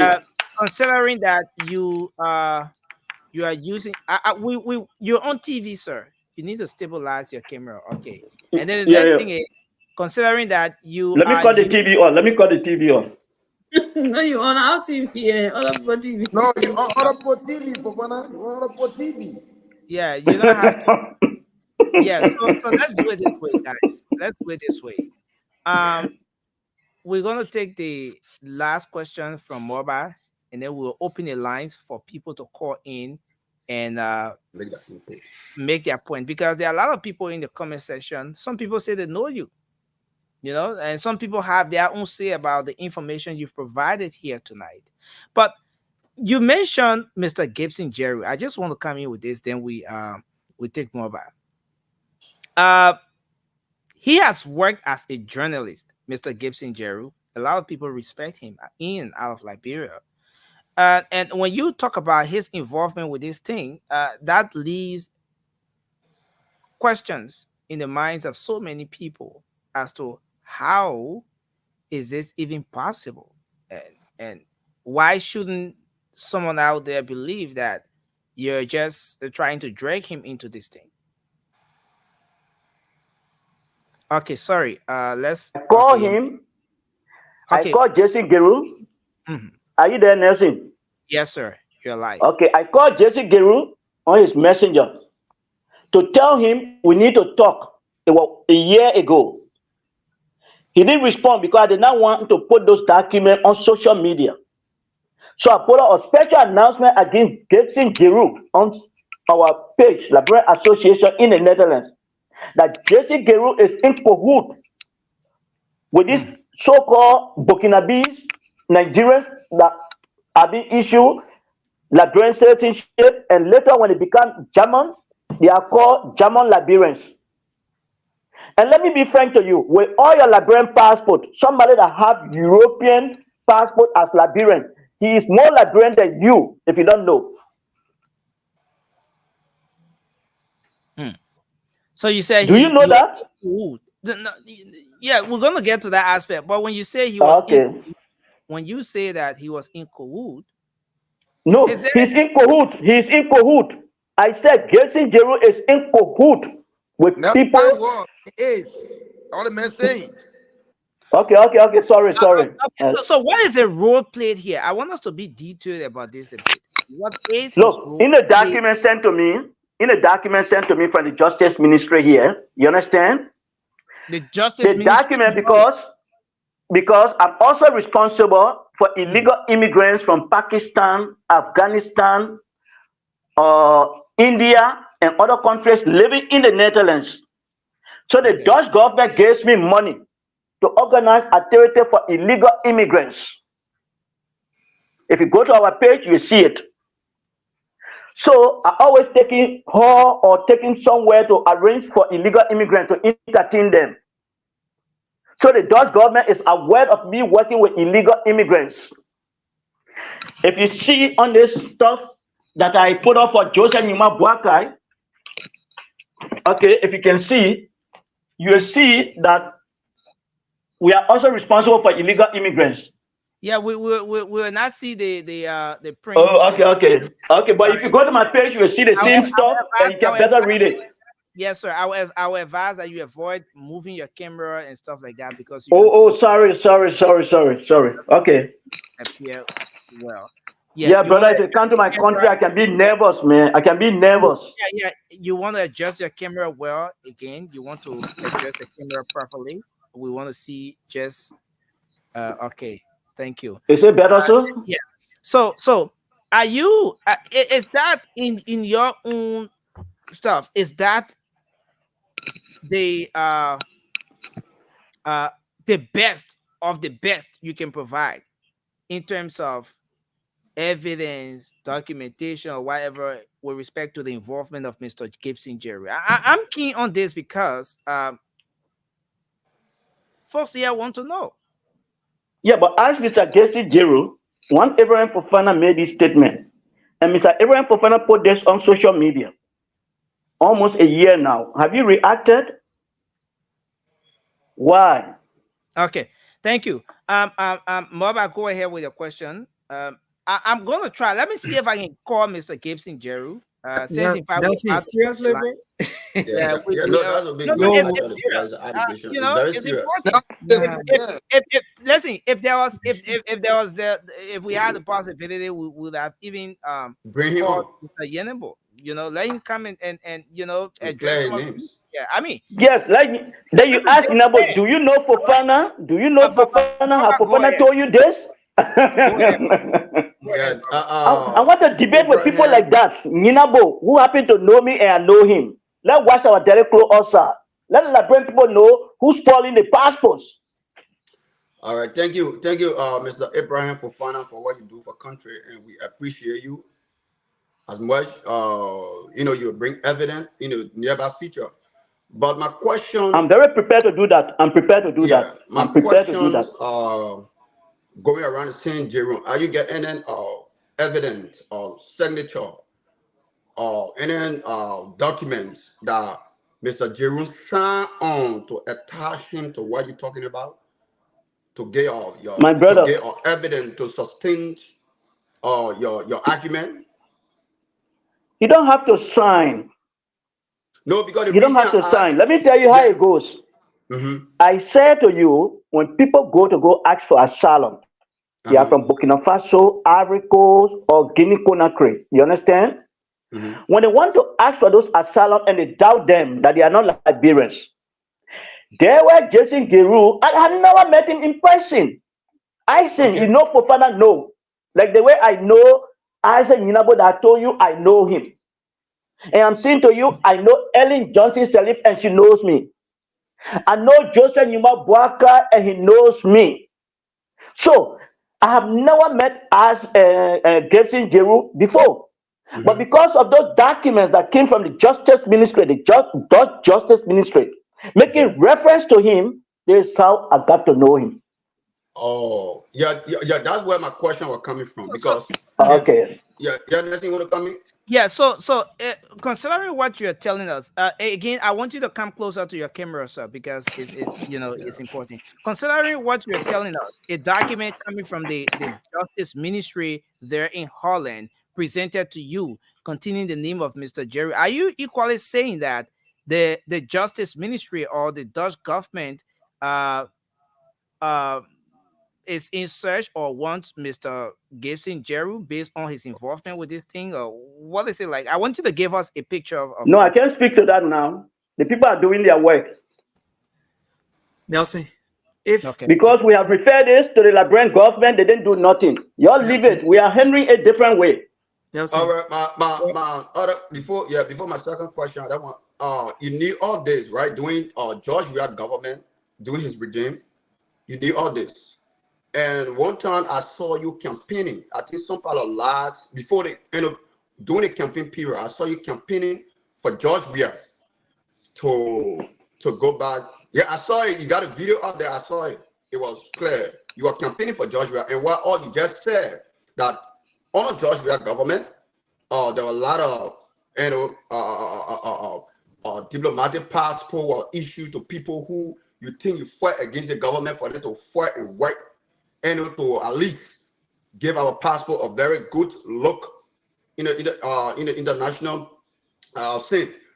But then you're the same person advocating for the government to get in power. So how you think that if the government will come and go back in power, they'll come to stay for the identical passport issue? Oh yes, I'm going to fight.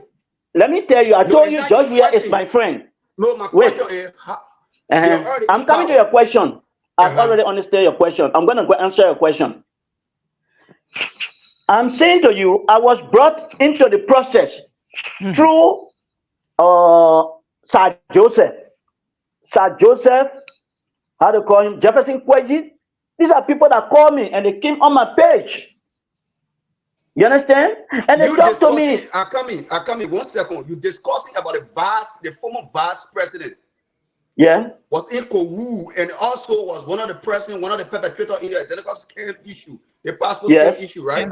So how you think, according to you, I'm quoting from you, it's not me saying it. So how you think that the same vice president and the president that you are campaigning for, right? And then you think that when they go back in power, they'll go for the identical passport issue? No. Great question, Moba. Great question. No, your question, campaigning for George Weah for election. No. I was speaking regarding if his administration did well, I will commend him. Because Molba Molu and Molba Molu and Sir Joseph and Jefferson Kweji were coming here to me in the Netherlands. I arranged a program for them at the European House so that Jefferson Kweji could speak about Liberia. I did that arrangement. We sent invitation for Jefferson Tamakweji to come to the Netherlands, to The Hague. So what? When he received the invitation, you know what Jefferson Tamakweji told me? I have his email address, we'll communicate. He said, Abi, I don't have money to buy a ticket. I felt very disappointed. Okay, Nelson, these are people that know me. These are people that know me. Can I make a follow-up question to that? There are some areas where my question was not answered the way I wanted it to be, right? Okay, but then please ask your question again, please. I come in now. Let me just, because my colleagues want to come into, maybe they want to do a follow and stuff on the scene. No, let's answer your question, brother. Let's answer your question. Tonight, Moba, go ahead. No, my question was not answered the way I wanted it. So it's yeah, okay. but let me come in. Like from the beginning, right? From the beginning, I told you that ain't what you do. Yeah, guys, let's do this thing in order. It's very important. I know sometimes the conversation will get heated, but let's do it. The people out there want to understand. They want to have an idea. a clear understanding of what's happening. Mr. Gibson Jeru has agreed to come on. He's clear his name, so he's coming on. We're gonna share the link with him Nelson. shortly. Yeah, but Nelson, let me do my follow up and be Yeah, done. but do your follow up. It's important that you do that. As much I commend you what you're doing for country, to be frank. I love it. No one wants to see that country out there, that passport flying all around incompetent people here, people who selling drugs and other stuff. But my point is, if you was fighting against a government that you think was in cahoots with the whole passport saga, right? And then you are the same person who's not too long. You said George Weah dismissed somebody because he took picture of the person and went viral, right? And went wild. George Patton, the ambassador, Liberian ambassador to Washington D.C. I can send you the photo. Yeah, I agree. It's not. I'm not disputing the fact. I agree with what you're saying. My point is, and then you are the same person campaigning for the same government, right? That you. No, I was campaigning for Joseph Boakai. No. You are campaigning for George. We are on your page. Hey God. I follow the campaign time. I was campaigning for Joseph Boakai. You're not getting it right. Thank you, guys. Thank you, guys. We have to make progress. We have to make progress, guys. We have. But it's okay. It's okay. It was not campaign time. Get it right. Wait, it was not campaign time. I said to you, when George Weah administration did something good, I will commend them. Maybe that's why you call campaigning. I did not campaign for George Weah. There's been news report. Nelson, okay, Nelson, can I ask one quick question? Nelson, there's been news report in America that even from the southern borders, there are people with foreign accents that does not meet Liberian accent, carrying Liberian passport. We are not disputing Mr. Fofana's saying here tonight. All I'm asking, how far is the Dutch, German, or the whole European government, Interpol, are there information Mr. Fofana does have in contact with State Department, all these people? You talk about trafficking. This is huge. This is not just talking, calling people names, and that's it. People coming to the border here with our passports. It's not good. So yeah, a quick question to that, please. Yeah, Don't you know how to call it? One quick question, Mr. Fofana. I overheard you saying that the Justice Minister, the Dutch Justice Minister, right, contacted you. The Dutch Justice Ministry. The document is from the Dutch Justice Ministry. Okay, so why are they contacting you with these informations instead of the Liberian government? Because I don't work for Liberian government. That's what I'm asking. But what I'm saying to you, the organization I represent here, I'm not being paid by Liberian government, and I'm not under Liberian government. That's the point of my question. Okay, that's the answer I'm giving you. So the government doesn't know how the organization is being taken care of. Let me put it this way. Do you work for the Dutch government? I didn't get your question, please. Do you work for the Dutch government? When we get to that, I will let you know. Okay. Why should that be a secret, Mr. Fofana? Do you work for the Dutch government or not? I have to protect myself. Because when you said that they're contacting you and giving you all this information, is confusing. Okay, so we have to go to the line. Because when a country has a problem with another country, they contact their foreign ministry or their country. We have to go to the lines, but let me do this. Because if you send an ambassador, a Liberian ambassador to Brussels, okay, a strategic place like Brussels, and this man participated in the war, and he's number one on our war crime court list at the ICC. I said Yinabo's name is number one on the war crime court list. It's not Prince Johnson. I have been talking to Prince Johnson. Prince Johnson has been calling me on WhatsApp. I in fact, at one point, recorded Prince Johnson and put it on social media. The same way I recorded Nathaniel Magay. All these people know me. Go to the page. Prince Johnson called me as blood. Just ask Prince Johnson, say your blood in the Netherlands. Who is he? You will call my name. So just leave it. We know what we are doing. This is personal. So, Mr. Fofana, you come on this international platform. Cindy. One second, Nelson, I beg you. This is very important. You come on this international platform. You accuse a man who have no video picture out there holding an arm to be on the. I said, you know, director of war. Hold on, my Okay. So I want us to what hold are at you that. saying? That's someone that is evidently seen. Maybe because they did not kill your pa or ma, so you are good with it. No, When we Mr. Fofana, sir, Mr. Fofana, sorry. Mr. Fofana, that was out of line. I want us to. My father was killed during the war. I watched my uncle die during the war. You are not the only victim here. I had to bury my father when I was 13. You are not the only victim here. If you come here, you want to be personal, brother? then get off. No, it's personal because he cannot kill my father in cold blood. Then they go and marry you in Barcelona. So why you are fighting for? This is not about Liberia. This is personal to you. Okay, so thank you, Cindy, and thank you, Mr. Fofana. Let's bring in Mr. Gibson Jeru. We are connecting with him because his name was mentioned, and he says he wants to come on to clear his name. Mr. Gibson Jeru, welcome to the Late Night Show. You're live. Thank you very much. Thank you very much. We thought to connect with you shortly. This is just a brief one, a real quick one. We thought to connect with you because your name has been mentioned. It is alleged that you have some connection with this passport scandal that is being discussed here tonight, Mr. Fofana, who happens to. Okay, first of all, do you know Mr. Fofana, our guest tonight? Do you know him? Where is he? Which one is that? I don't know. I don't know right him. Right next to me.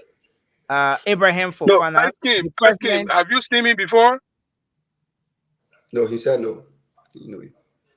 Mr. Fofana, have you seen me before? I don't want to know you. Have you seen me before? I just ask a simple question. We'll meet through the legal process. Have you seen me before? I don't ask you all the questions. You tell people you are a lawyer, right? You tell people. Mr. Fofana, have you seen me before?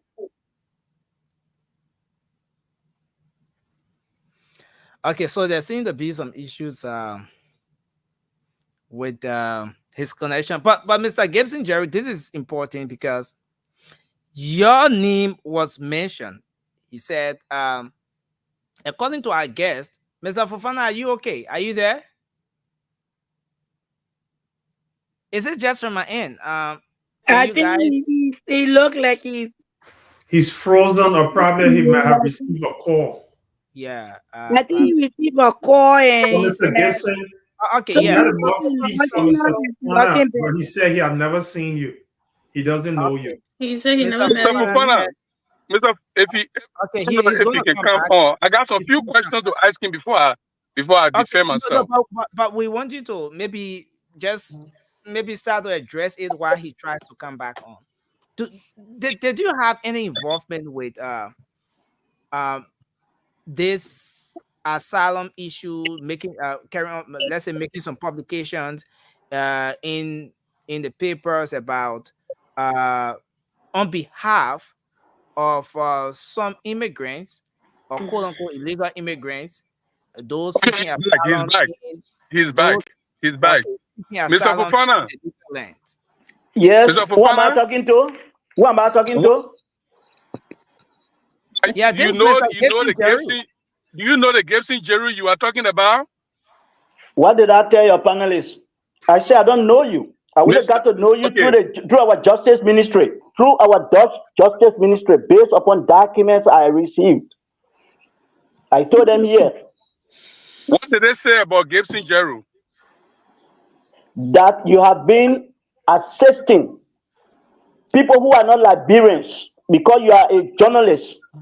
Okay, putting their stories in fake situations in newspapers in Liberia and giving them those newspapers to go and ask for asylum in Belgium, Holland, France. Do you have an example of a news? Do you have an example of the newspaper that I put their name in? I have copy of the document from the Justice Ministry, and yeah, I know. I got it. And I will show it to the panelists. You got it, brother. The question I'm asking is simple. There are several newspapers in Liberia. Do you know one newspaper that I must have used? Gibson Jeru. Mr. Fofana. We'll go into it at the rightful time. But I only make it mention. Mr. Fofana, you come on this public forum and accuse me. I'm here now. I'm asking you a simple Didn't hear what question. it means. Which newspaper do you have over there that are used? Mr. Gibson, To Jerry, you, which newspaper can you name? Mr. Gibson, Nelson, Jerry. you think I'm afraid of this guy who killed innocent people in Liberia come and sit on Spoon Talk? You think I don't know this guy? I don't have reference about him? Just wait. I'm waiting for the rightful time. No, Mr. Fofana, let's do this. These are people that damage Sameke, those government. Fofana, These are the I'm not people. mad with you. I just want to No, establish these the are the fact. people that you call Can yourself you lawyer. show these Let me you a panelists? Can you lawyer. show these You damage panelists the country's which reputation. newspaper in Liberia that are used? That one, give me one. Mr. Gibson, Jerry, maybe I need to reinforce the question. I can only speak to you through Nelson. Okay, sir, Mr. Fofana, do Yeah. you know the name? Can you state the name of any of the newspapers that this publication was made in by Mr. Gibson, Jerry? Do you have any of the papers? You have a copy you want to share? You maybe can you state the name of any of those papers for the sake of our audience? Not Yeah. for Mr. Gibson, Jerry, for the sake I'm of our coming. I'm coming. This interview was intended for me to introduce myself to you all. Okay. If we can make an appointment, a formal appointment where you all put it on social media, Mr. Fofana is coming with evidences to prove himself, then I will come. So, Mr. Fofana, are you saying that the Can't talk pieces to of, me. I want you to convict me today. I want you to prove to the people that I'm a How criminal. can I convict you when I'm now a court? But you call No, yourself a no, lawyer. you can convict me in the court of public opinion. So let's do this. Let's do this. Okay, Mr. Gibson, Jerry. Yeah. Mr. Fofana here have made an allegation, and this is the reason why. Thank you. Thank you. This is what I did. Anytime, since Mr. Fofana cannot tell us, he cannot state the name of the newspaper in which you allegedly made the publication or whatever. Can you tell the audience, did you at any time publish any news story or article in defense of someone seeking asylum in the Netherlands? Nelson, I really want to defend myself, but you know, when people come with this kind of allegation, there are simple questions you can ask them. For instance, he can call the newspaper name. I will respond to you, Mr. Fofana. Mr. Fofana, I'm the one speaking now, Mr. Fofana. No, Mr. Fofana. I'm the one You speaking want me now, to travel Mr. to America Fofana. tomorrow? You want me to travel to America? Mr. Fofana, Let's have Mr. I'm speaking now. When I finish, you will get there. You will say all you want to say. Yes, but sir. there are fundamental facts that someone accusing an individual can prove. For example, who are the individual? What is the name of one person who said I did document for them? Which newspaper in Liberia that I ever used as a clip or as an evidence that somebody is seeking asylum? Can he call that newspaper name? You know the reason why he will not call the newspaper name? Because he himself could be sued by those newspaper. Okay? But let me just say this to you, Mr. Fofana. I am not involved in anything like that. Okay? You are muted, so you're talking, we're not hearing you. So, okay. Please, Mr. Fofana, just hold on. Mr. Fofana, I beg you, just hold on. Look, when I finish, you can speak. Jerome. Yeah. Jerome. Finish talking, please. Yeah. Mr. But let's Fofana. have Mr. Gibson. Can you, Mr. Jerry? Can you conclude, sir? Yes. So, to be honest with you guys, I don't know what he's talking about. I never wrote anything on behalf of anybody in any newspaper in Liberia, in America, in Europe, in any part in Asia that somebody is sick. I don't even know who you're talking about. I don't even know whether the asylum system in Europe, I don't know about it. I don't even know. So I don't know what you're talking about. Listen, it's difficult for people to spoil my name because I'm a public person and I'm an open book. Don't do these shady deeds. Thank you, sir. Don't do these shady deeds. Thank you, sir. So, Mr. Fofana, what you said, if this was something that we could stay long, I will ask you more questions and you will expose yourself. You can't name one human being in the world. I can expose myself. You can't name one human being. You can't name one human being in the world. I said to the panelists I said to the panelists before you came, I said I have document in my possession from our Dutch Justice Ministry So they making reference reference to me. you, making reference. Don't cut me or you were talking, I didn't talk. Yeah, go ahead, No, no, Mr. I'm asking you questions. You're accusing me, my brother. You got the Look, right to ask me we're not, questions. I got to face they're my not accuser. April 6th war here that you kill innocent people. Stop. No, Jeru, I don't want to go that Don't do far. that. Don't Oh, push okay, me okay. against I the got wall. a point. I got a point. I got a point. Listen, Mr. Very Fofana. interesting.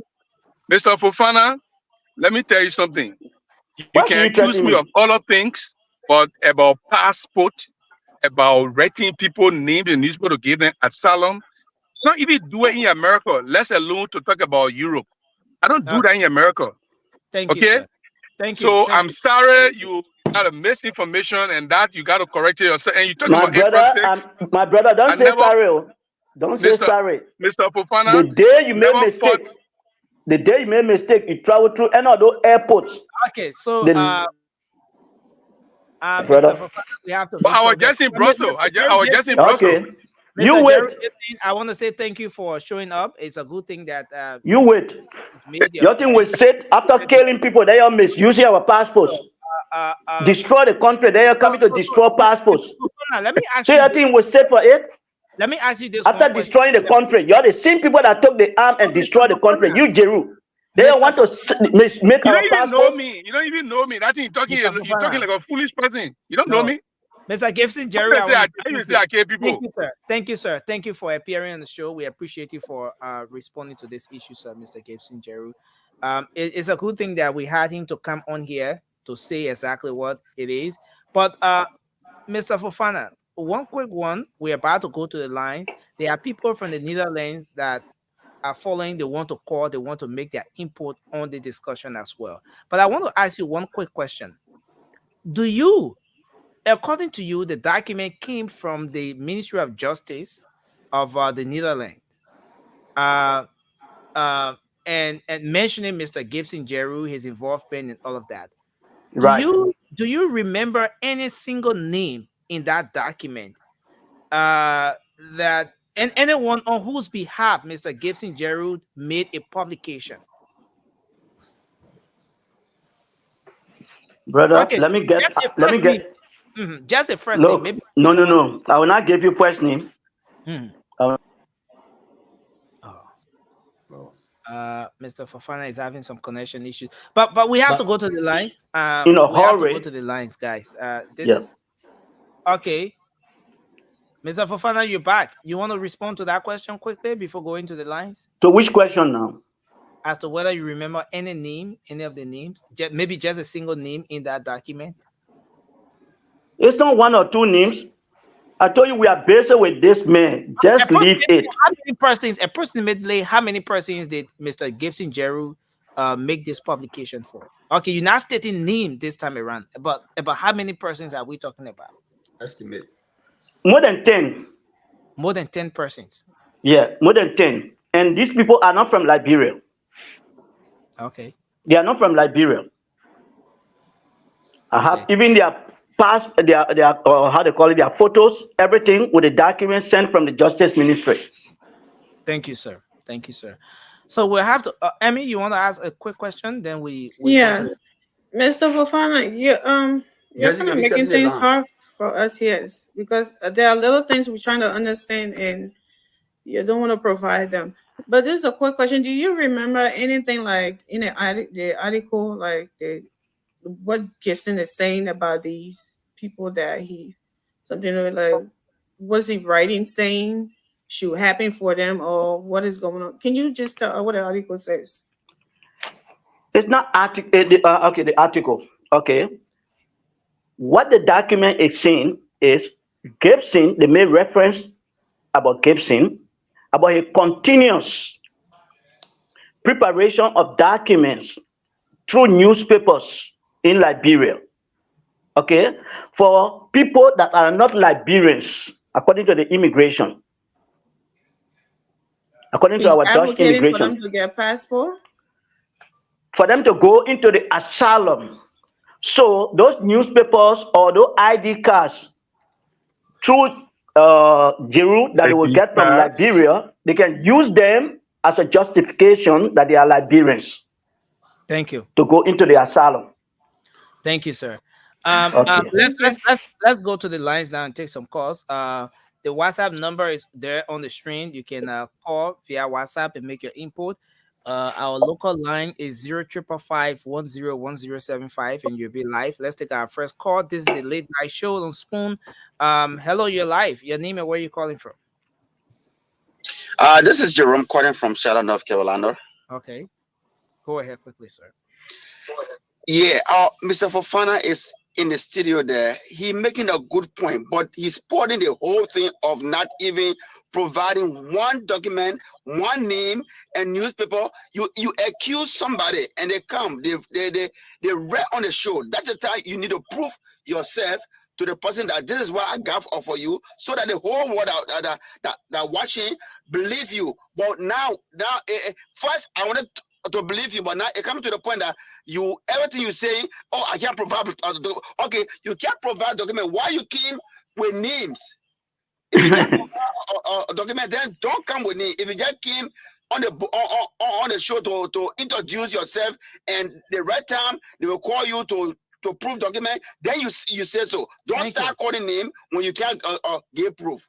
Thank you, sir. Thank you. Let's take this person. Hello, you're live. Your name and where you call from? You want to reduce the volume of the gadget you're listening to?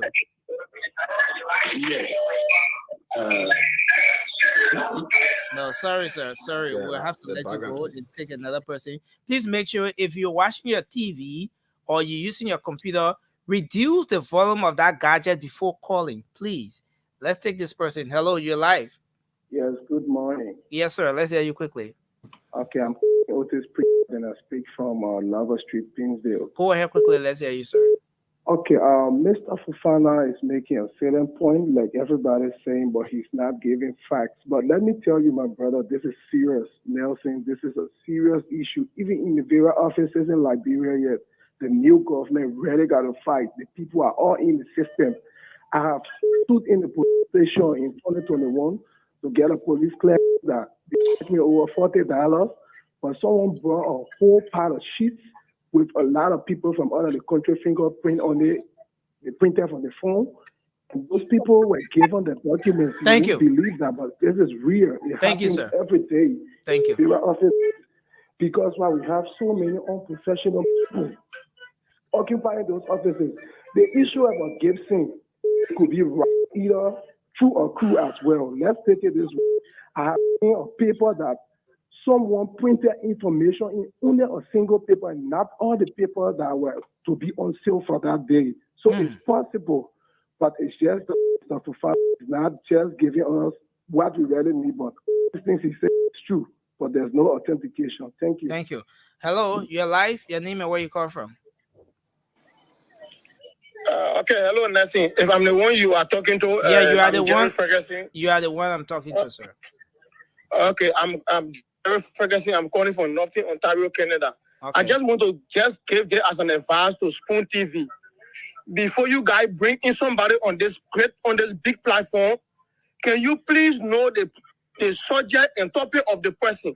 Do not stop bringing people that are confused on this platform. Yeah, can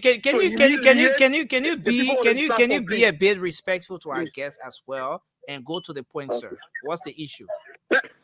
Yeah, I'm only saying that before you bring somebody on this platform, you should ask them to know the subject matter. To know the subject matter and know what they want to discuss and know the proof they have concerning what they are coming to discuss. Nelson, I respect him, but I also respect the platform. Okay, thank you. Thank you, sir. Thank you. Let's take another person here. Let's see if we can do this one. Okay. Hello, you're live. Your name and where you're calling from. Quickly. My name is Senke Logon. I'm calling from Alabama.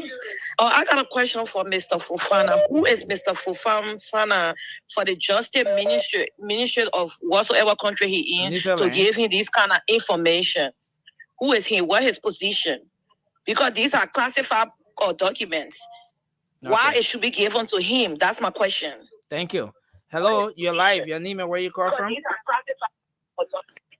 Yeah, hello. Yes, sir. Please go ahead quickly. Hello, Nelson. Yes, sir. Please go Yeah, ahead. You're Nelson. live. This is Michael on the line. Okay. Point that this is again validate because tell you Nelson. No, your line is not clear, sir. Generally, Can you maybe try to call back or something? yeah, it is clear. Okay, it's You much clear? better now. Am It's I clear much now? better. It's much better. Go ahead. Yeah, what I would suggestion to you, Nelson, is do an investigation and see what you think is true. Because a lot of foreigners turn our documents. When people come and make claims, sometimes we have to be like in that they're not the fact of what they are saying. Thank you. We as Liberians should do, due diligence investigation if it's true or not. Thank you, sir. Thank you. Hello, you're live. Your name and where you call from? Hey, are you referring to me? Yes, sir. This is Elston the Legend. We say, listen, my dear brother in studio, our studio guest. Firstly, I want to say thank you. What the gentleman is doing is what we call flagging. This gentleman came on this platform with a lot of passion. Now, one thing you cannot deny from what he's stating here, he has a lot of passion when he speaks. And he's just flagging this issue so that we as Liberians can raise concern in all aspects, whether in the diaspora or back home, so that people can bring more awareness to this. Now, having established that, Mr. Jeru and myself come from a journalism background, we know there are two sides to every story. But from the inception, this gentleman mentioned that he has his lawyer involved with this. So he's not going to give us all of his facts. We just have to take this and go through it as it is, and he's going to bring his lawyer or whoever in. But right now, he's just flagging this issue on this platform. I cannot call him a liar because he's very passionate, and I cannot say all the things he's saying are facts because there are two sides to every story. On the day of court, everybody will have to exonerate themselves. Thank you very much. Thank you, sir. Nelson. Elston, let's take this person. Hello, you're live. Your name and where you call from? Okay, we lost this person. We come here. Hello. Please go ahead. Yeah, good morning, Brother Nelson. Yeah, go ahead, sir. Let's hear you. Good morning to our studio guest, that of yeah, go ahead, sir. Yeah. Let me go straight to the point. We don't The issue about passport, I can tell you say the man is 100% right. It's happening in this country. First of all, I'm Koluba Yeke, calling for Pinsville. Okay, thank you, Koluba. Thank you, sir. Thank you. It's happening in this country. Yeah, but you gotta go to the point, Koluba. We're out of time. Okay. Well, Thank you, Koluba. Thank you, sir. Thank you. Wow. Koluba? Hello? Hello? Yes, hello? Yeah, go ahead. You're live. Okay, hello? Yes, sir. You're live. Please go ahead. Okay, this is Mohammed. Hello? Mohammed, where are you calling from? I'm calling you from Malaysia. I'm calling you from Malaysia.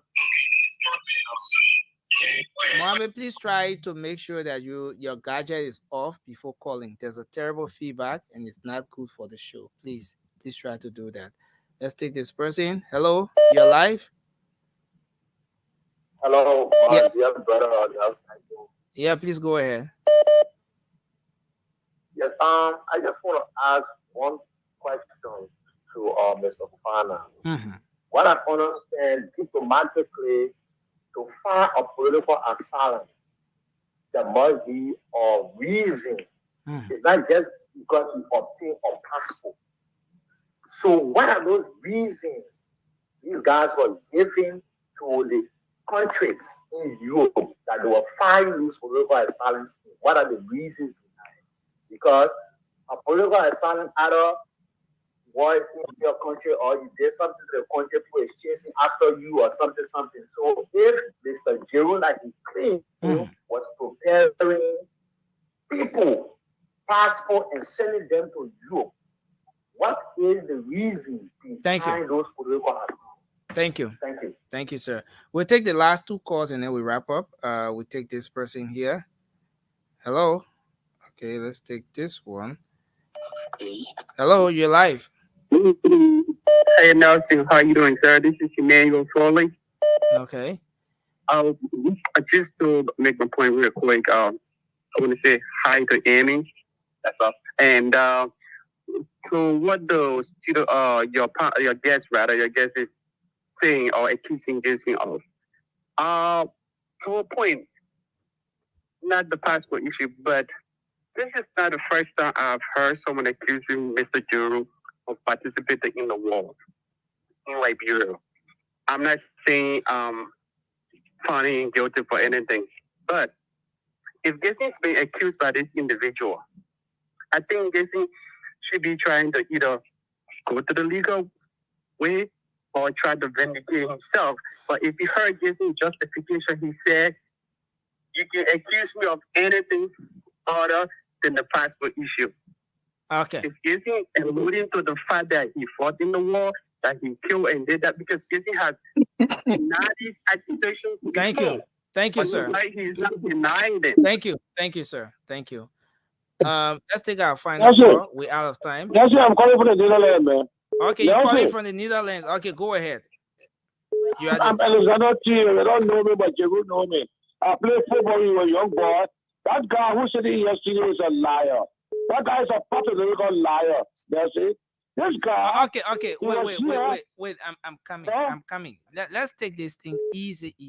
You are from the Netherlands, and Mr. Fofana. Yeah, Mr. Fofana. Yeah, I'm coming now. They all know me. I'm Alexander Tio. Yes, sir. Yeah, I'm coming now. Yeah, I used to play football in Liberia. Yes, sir. So what I'm saying is, Mr. Fofana here is the president of the Association of Liberians in the Netherlands. Can you confirm that? He's not a president of the roping of that position. He's not a president of the Liberia Association. And why you talking about getting Jeru? It's also a lie. This guy's a liar. He's a naked liar. Okay, so what's your point? My point here is to get these kind of people in the audience to keep them on your platform. It's a very great platform because Fofana is a liar. Okay. So, Papa, do you disagree with anything he said and all of that? Since you're from the Netherlands, it's a lie. Everything that he said is a lie about getting Jeru, about other people. I'm getting Jeru. I play for my Nelson. Yeah. I don't call. You must ask your boss man. You must ask Fagon. Call my name, Alexander Tio. Okay, Mr. Tio, thank you, sir. Thank you. Yeah. Well, we'll have to come back and see if we can wrap up. Well, where do we start from? Let me squeeze this. Let me just give a party statement and leave you guys. Yeah, Mr. Jerry, just before you go, this final call, let me squeeze this last call in. Hello, yes, man. Sir. Let's hear you. Yes, how are you? Yes, we're okay. It's good to have you on. Oh, I'm talking to you right now. Thanks for everything. But I just want to give this message to George. Oh no. They have a heat stroke. You are watching the last edition of the show. The one that's on now is different. George is not even on the show. Yeah. George is not on the show tonight. Yeah. Thank you. Okay.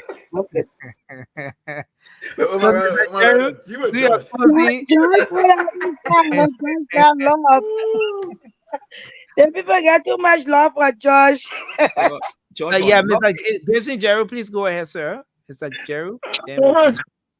Look, let me be honest. I'm not mad with Fofana. I've seen a lot of people like that. Fofana, my record is very clean. Let me tell you something.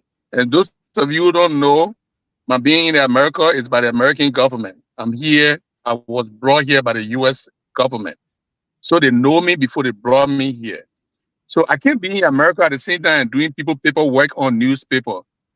Okay, if they knew I was doing something like that, I would not be qualified to be brought to America. I'm here in America today because of the US government. So some of you don't know, and you're thinking I'm just here by myself. I'm not a refugee. I'm not anybody. I was brought here by the US government, and I'm still here. Number two, Mr. Fofana, everything you say over there, if it gave me chance to question you, you will expose yourself. Because there are particular facts that go with the allegation that you are giving. For instance, Mr. Fofana, there must be a newspaper that I use. Any newspaper for that matter. Inquirer newspaper, the Heritage newspaper, the front page newspaper, any newspaper for that matter. I must have used a newspaper before I can do anything like that, if I will have to do it. Number three, if I did it, they literally ask you a question. This lady asked you a question. What were the issues that Gibson raised in the paper? For instance, I must have said these people's life are at risk, so they need to be giving asylum. Oh, these people, the government chasing them, and they have to get asylum. Or what if they are not Liberians? What will I say their life is for? Asylum has a reason. You don't just give people asylum because they come from other countries. There are reasons for asylum. Okay, I was just checking the Belgian asylum process. There are 4 reasons why you can get people asylum in Belgium. For example, you got to be maybe running away from a poorer society that they want to put you in poorer or standard society. You must have been running away from war. You must have been running away from persecution. You must have been running away from maybe some aggression, and the government wants you. So political reason. So these are things that you need to say. Number 4, Fofana, if I use anybody's name, they are criminals. You cannot protect criminals' name. So if you fail to call their names, it means you are protecting criminals' name. Those people are criminals. You need to call their name and say, John Brown is one of those people Gibson gave paper to. Peter Paul is another person that Gibson gave paper to. Because you cannot protect criminals. There's no way you can come on public forum and protect a criminal. Number 5, Mr. Fofana, the Justice Ministry of a European country to take their document of legal ramification and get them to you and say, Gibson Jeru there must be a reason why they must give it to you. You either work with them as some kind of informant or security person, or you are some kind of government official or something. They don't give Liberian president, community social president, legal document because these are classified, very deep information that they can prosecute people for. So I can tell you for free, bro, you can try and search again. But you cannot accuse me of this because I have nothing to do with it. You do not have anybody to back you on this, and you have no facts. And thank you very much. Mr. Fofana, you want to do your closing, sir? And maybe respond to 1 or 2 questions that were asked. Oh, sorry. I don't know how you let me make reference. Let me begin with Alexander Thiel. This guy has been my friend. I'm surprised to hear him talking now. He credited 500 euros from me when they were putting him out of his house. I have the receipt. I will also post it to you, Nelson. Nelson, the Alexander Thiel. The Alexander Thiel that is talking. Because this guy is addicted to cocaine. Excuse me. You understand? Is that the former player? Is that the former Yes, Michael Barrow. Oh, okay, go. You know, I started player management in Liberia. I ran the election with Edwin Mervyn Snow. I almost beat Snow, and Charles Taylor called us to the mansion. You understand? Edwin Snow could not beat me. So we decided to merge, and Edwin Snow asked me at the time to be the head of or the national coordinator for the youth teams. But I decided not to take the job. I left. When they were trying to arrest Roosevelt Johnson in Monrovia. There is how Chris Farley that knew me, who used to be with the police as assistant director, came and burned my house. I used to live behind Youth Export when the war was coming. Look, guys are gone, man. They've been talking a lot of stuff. Just go to the I'm talking something because you know Chris Farley. Jeru, you know Chris Farley. You know why you're Chris Farley very well. No, listen, Jeru, you know me. I'm not somebody to lie. You know what thought I will be living. Okay, so you interrupting the man. Jeru, you know what thought I will be living by now. Your thought I'm dead. No, but I want you to take that serious, Jeru. I know you, but I'm pretending like I don't know you. I will bring your CV also. Yeah. Wow. Have you concluded, sir? No, I'm not concluded. I just started and interrupt. Mr. Gibson Jerry is gone. Okay, thank you. Mr. Gibson Jerry is gone. So please, So the promissory note, this guy took money from me because they were putting him out of the house because he's addicted to cocaine. Don't you think that these are personal issues? Okay. I don't have to make reference to it. No, I wanted to forward the promissory note to you also, so you can see this guy that is talking. Note. Can you forward some of those documents along as well? Yes, that's what I'm saying. But certain documents, I will not forward them until I know what to do, until I get my lawyer advice. Okay. But I'm not accusing anybody falsely. Trust me, I'm sitting on the social media. I did not come here to carry on any flamboyancy. I started a process. It's not 10 years ago. It's more than 10 years. I've been fighting for my country passport, the misuse of passports, of the passports. I've been in contact with the embassy, American embassy. They gave me clearance. The US embassy gave me clearance to go there. And almost every 6 months, I used to go to the United States. I just left the States 3 months ago to create awareness. Okay. So I'm not doing this for popularity. But our country is not safe. But if you don't believe what we're seeing, what's your target here in the midst of everything? My target here is this is a wake-up call to all Liberians, so that we can put this passport and other documents issue to a rest. For instance, at the Liberian embassy in Brussels, when you pay for visa, they don't give you receipt. But when you are paying for 1 year visa, it's about 200 euros. They will take and put in your pocket without receipt. When you pay for laissez-passer, which is $50, they will just issue you the laissez-passer, the book, which is 50 euros, and they don't give you receipt. So where is this money going? That's my concern. And I want you to join me to ask. If Fofana is lying, then I have visas in my possession that they issue to people without receipt. Thank you. And these things are on social media. We're not talking about just issuing passport to foreigners. These payments are going into their pockets. This is deep. Well, Mr. Fofana, it's been a good time having you here, and we look forward to having a deeper conversation with you. And we appreciate that we can have some of these pieces of information, these documents, for the sake of our audience, that when you're discussing these issues, we can display those documents on the screen, and so that your argument will be more convincing. You know, it's not about the few of us sitting here on set, but across all platforms, you have over 1,000 people watching the show live across all platforms. Not to talk about the several radio stations that are carrying this show. So this is a very big platform. So it's important that you make your argument convincing enough for every single person, the public, the audience, not us, but the audience, so that the audience will be the judge. But again, I want to say thank you, Mr.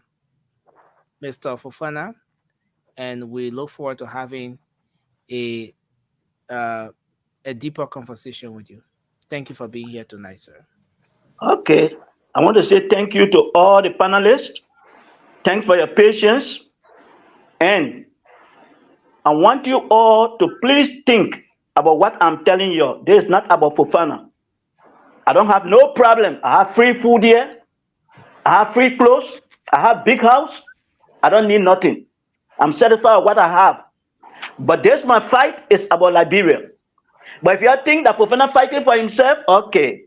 But I'm only telling you the same thing I have been telling you, that Liberia is not safe. Disarmament needs to go on in Liberia. People are having weapons in Liberia that don't have to have. Yeah, Mr. Fofana, you know, we we're gonna have another we're Episode. gonna have another episode of this conversation, another round of this discussion will go on. But I'm afraid we're seriously out of time. We cannot even make it to the next section of the discussion as we Oh. had planned. But I appreciate you for being here tonight, Mr. Fofana, and we Okay. look forward to having another round of this discussion. Okay, as I earlier stated, you can also ask James Goode Flomo. He has some videos about me, 2017. He have also been interviewing me about some of these issues. So Could you he's provide one. James Goody with any document just for the Maggie, record? No, questions that of what I'm him. saying, you can ask him. He's also a journalist, right? Okay. Yeah, Thank you. Yeah, Thank you, sir. So do you know Thank you. Fofana? Have you spoken to Fofana about anything like this? Then maybe you Thank will you, say sir. something. Hope Thank to you, see sir. you again, and we I hope tell you're you all prepared when thank you come in you. the next I tell time. you all thank you. Let's fight for our country. That Liberia is all we have. Please. Thank you. That's Let's right. fight for our country. Let's wake up. Otherwise, Thank, our passports will become the Nigerian passports. thank you, Please. sir. Thank you. Thank you. It's been a great Thank time here. you. Thank you. Folks, we Thank want you. to Thank you. Thank Hope you, you be Mr. prepared Fofana. next time. so Mr. Fofana, Oh, Wow. Jesus. I Please, what? president. can we have such a good He's the president of the You want me to Liberia. start with closing? I mean, what you rushing for? I mean, you'll be the last to close. Oh my God. And you better not give me 20 seconds too. Nelson, Nelson, go ahead and do I your can't. close. Nelson, I beg you, I can't hide this. Some guys say we don't want you to fight for us. That was not right at all. No, but everyone will not embrace a particular fight. Exactly. No matter how good or bad it is, there will be people who will That's have just different life, sides. yeah. But Maggie, you want to do your closing? Let's start with you. Yeah. George, not yet, so I will not pass. Thanks for Mr. Fofana for coming up. I can see his heart is in the right place, but all we need is just proof. Because I mean, we all know our passport being used illegally by non-Liberians just for I think that when 3 weeks ago when it came up to the border that a lot of foreigner was coming, and when the guy mentioned say even from Guinea, Nigeria, and Liberia, I was like, what? Liberia? I know we don't travel like that. That person might not be a Liberian. But if we have our passport in the wrong hands, it's not good for the country. And I just hope that we can get to the bottom of this and solve this mystery with this passport. And I mean, we need to have him back. Like he said, he's going to send Nelson some documents, and hopefully those documents can validate some of the accused, the people names that he mentioned today. So our Liberian people and the foreign ministry can try to fix this problem. Maybe we need new passport and serial number. Something need to be done. But it's sad and it's out there. Thank you, Maggie. Thank you. Mr. Gray, Prince, you want to make your you want to do your closing, sir? Yeah, let me do my closing. Okay, it was not easy today. It was a headache one today.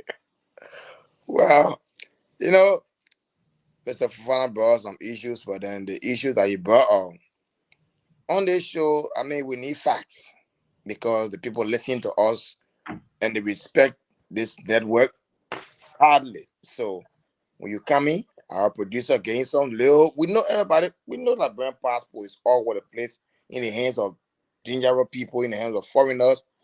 But with issues on different embassies, meeting different presidents, and you talk about Ellen. You met Ellen. Ellen's what I addressed it because during Ellen regime, the passport problem was solved. It was very difficult for you to see Liberian passport flipping all over the place. Because what she did, she recalled all the passports, the diplomatic passport all over the world. And she did that. And Liberian passport came back to standard.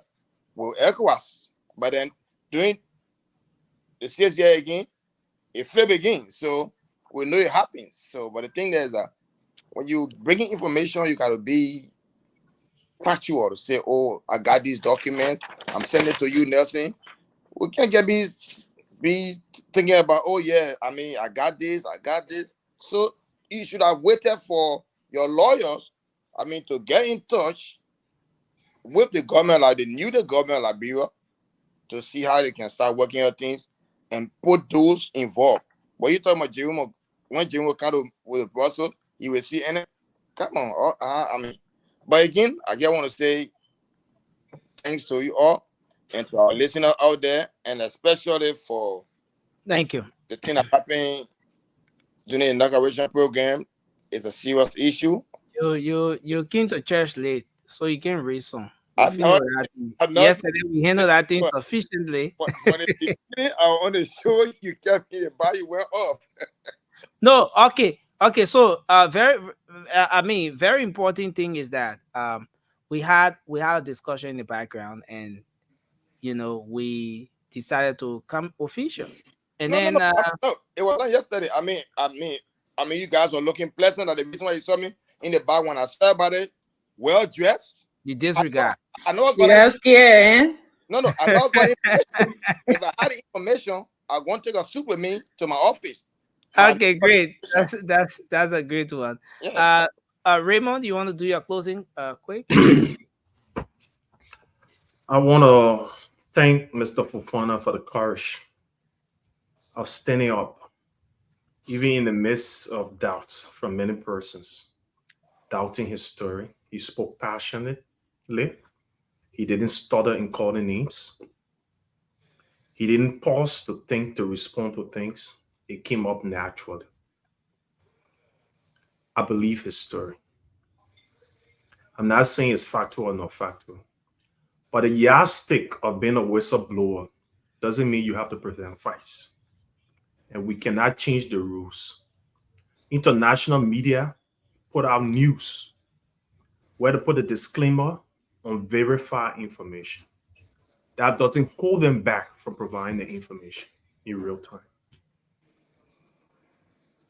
To be a whistleblower or to report an incident, you don't need facts. You only need information. That's the yardstick. That's the standard. That's the acceptable standard. Provide information, clear information, which he did. It's no secret that our Liberian passport are in the wrong hands and in the hands of criminals. It's known. So when someone come up with new revelation, it's upon us to take it with a pinch of salt and do some deep digging. But to dismiss them when we don't know the facts about it is just too wrong. You don't dismiss someone when you don't know the facts. You might hold back, you might have doubts. That's acceptable. But when you voice it out, you're dismissing it. And we should encourage the whistleblowers because there's a lot of ills going on in societies. And it takes courage for an individual to speak out. And some of those individuals goes in harm's way. So all we can do is to encourage whistleblowers. The details will verify the allegations. And no whistleblower should submit details when they are calling an issue to a wrong happiness. It's not unacceptable. Even when you call the cops to report an issue that is happening in real life, you don't have to provide them facts. When you report abuse in life, you don't have to create facts. You only have to create a situation that is happening. And those who have the expertise to verify will verify. And that is because they have to save some things from happening. That's the yardstick, that's the standard. And that's what I think Mr. Fofana did. But let me use this medium to call on the incoming health ministry in Liberia. There are too many things going wrong. We want things to improve. I lost a little niece in Liberia recently who went to give birth by the name of Corto Hensford. And a C-section was done and was done poorly. She noticed that, the parents noticed that, and she lied down in the hospital for hours before surgery was done to correct it. In the process, we lost her. I lost a little sister before who got sick, went to the hospital. They overdosed her with drugs, giving her drips. When it was verified that that was what was done, trying to flush her, she didn't survive. There's too many people doing careless things and supposed to be providing health to our people. We are a suffering people. We are impoverished people. Look, healthcare providers, those who sign up to save lives through the healthcare, please do a good job. I lost a sister-in-law who had an accident and her knee, she had a fractured bone. When they do corrective surgery, the nurse gave her a wrong drugs and she passed away. Too many of these things are happening. It's just too unacceptable. We cannot build a country when people go to job and they don't know what to do and they're not serious about their job and being so careless on the job and losing lives. Things that are not life-threatening, people dying in our country from it. That's just me. How many other Liberians having experienced this? And I hope the new justice minister, the new health system can be improved for the Liberian people. Thank you. Thank you. Thank you very much. Maggie, you need to contribute. Sandy, go ahead. Let's hear your closing. My brother Raymond, I extend my deepest condolences to you and your family. The story you share is a story all of us here, I think, have similar stories like that. You know, I just lost a very good friend. They are supposed to be very equipped 14 military hospital. They did a poor operation on him. So, have my sympathy, my brother. Look, I agree with you to some extent. When a whistleblower come out, yes, you do not force them to provide the information publicly. And of course, you should protect them and do not retaliate. And I hope that's not what some of us were doing tonight. We were not retaliating. We were not trying to stop him. The brother provided us information on an issue that is age old. I was here when a good friend of mine from Cameroon called me and said, Sonny, my brother is in Liberia trying to get some document to go to South America. I called. I spoke with the brother. When I realized what he was doing, I called a very good friend at the Ministry of Foreign Affairs. They arrested him and 2 other people that were with him, and they sent him back to Cameroon. I have that story. That was just last year. The issue of our passport being sold to foreigners is happening everywhere. So when someone is trying to fight against that, yes, we must all support them. Liberia passport must be respected around the world. It shouldn't just be handed to anybody. My problem with the brother tonight are 2 things. He was very personal with certain individual names he mentioned, and I want to believe that there are some deeper story to that. People like Asewe Yinambo, he was very personal. His communication on this issue was also giving him giving him issue. He could not present his information accurately. He was just all over the place. But it's also very important, Raymond, that if I should come up to this public forum to talk about certain major things, I must share something with the producer to back my story. I may not share everything given the legality of the topic, but let me present the producer some level because he talks about a lot of things. He could have brought a newspaper for Mr. Jerry. He could have given something to back his story. That did not happen. I want to end on this note, but he left. I wish he was here for me to speak on this. Every Liberian were affected by the Liberian Civil War. We all were affected. If we are talking about the issue of Liberia and we want to bring that civil war and attach our emotion to it, we will not address Liberia and put Liberia on the right direction it should be going to. The brother came here, and I sympathize with him. It seems that he lost his father in the war. I did too, and several other family members. I've shared my story here before. A lot of you have your own stories. You know, so my thing is, we got to pass the stage where we will start calling Liberia, this is a warlord, this one fight. Every one of us, we can sit here and point to people that we know held gone. We want to build a better Liberia. We need to stop these public accusations. If Ase Yinambo is a warlord, take him to court. Gibson Jerry is a warlord sent to court. Thank Prince you. Johnson is a warlord sent him to court. We need to stop this finger pointing and let us build a Liberia that we all deserve to live in. Thank you, Cindy. Thanks a lot. Officer Hans Johnson. Thank you, Nelson, panelists, everybody. Raymond, my condolences to you. We spoke earlier. Um, I feel I'm not gonna sit there and dispute Mr. Fofana. Mr. Fofana says some very important things. Important and facts are two different things. All right. For me, I like to see little facts. Even if some things would have been redacted and shown to us, that's fine. Well, giving the benefit of the doubt. I'm not gonna dispute him either. But he mentioned he was like Sandy said, from killing his father, which is sad. We all have the story for hours. Going to this other person and going to this person, it was all over the place. He started a very good show by hitting it on the nail regarding the trafficking and passport. Those were those are strong facts that we're about to dive in. And I started, you saw I brought a little research out regarding the trafficking. The 65, 68% and down to the 32%, 35% in child trafficking. That was serious for me. But the idea of stretching it, carrying it to coup d'etat and all like that, we just had an election, right? You can't say you and Jefferson Koji were friends. You were taking picture, and it seemed Jefferson Koji being accused of bringing arms in Liberia. Where are your facts? Where are redacted facts? So I know Raymond said that when people bring abuse, women bring abuse, we jump into it quick. But when men bring abuse, we sit and look back and say, oh, it may not be true till he shows scars and he shows real facts. That's how it's done sometimes in the real world. Let's be real. But nowadays, we're looking into facts about men abuse just as equal to women abuse. So what we're saying for Mr. Fofana, he's not wrong.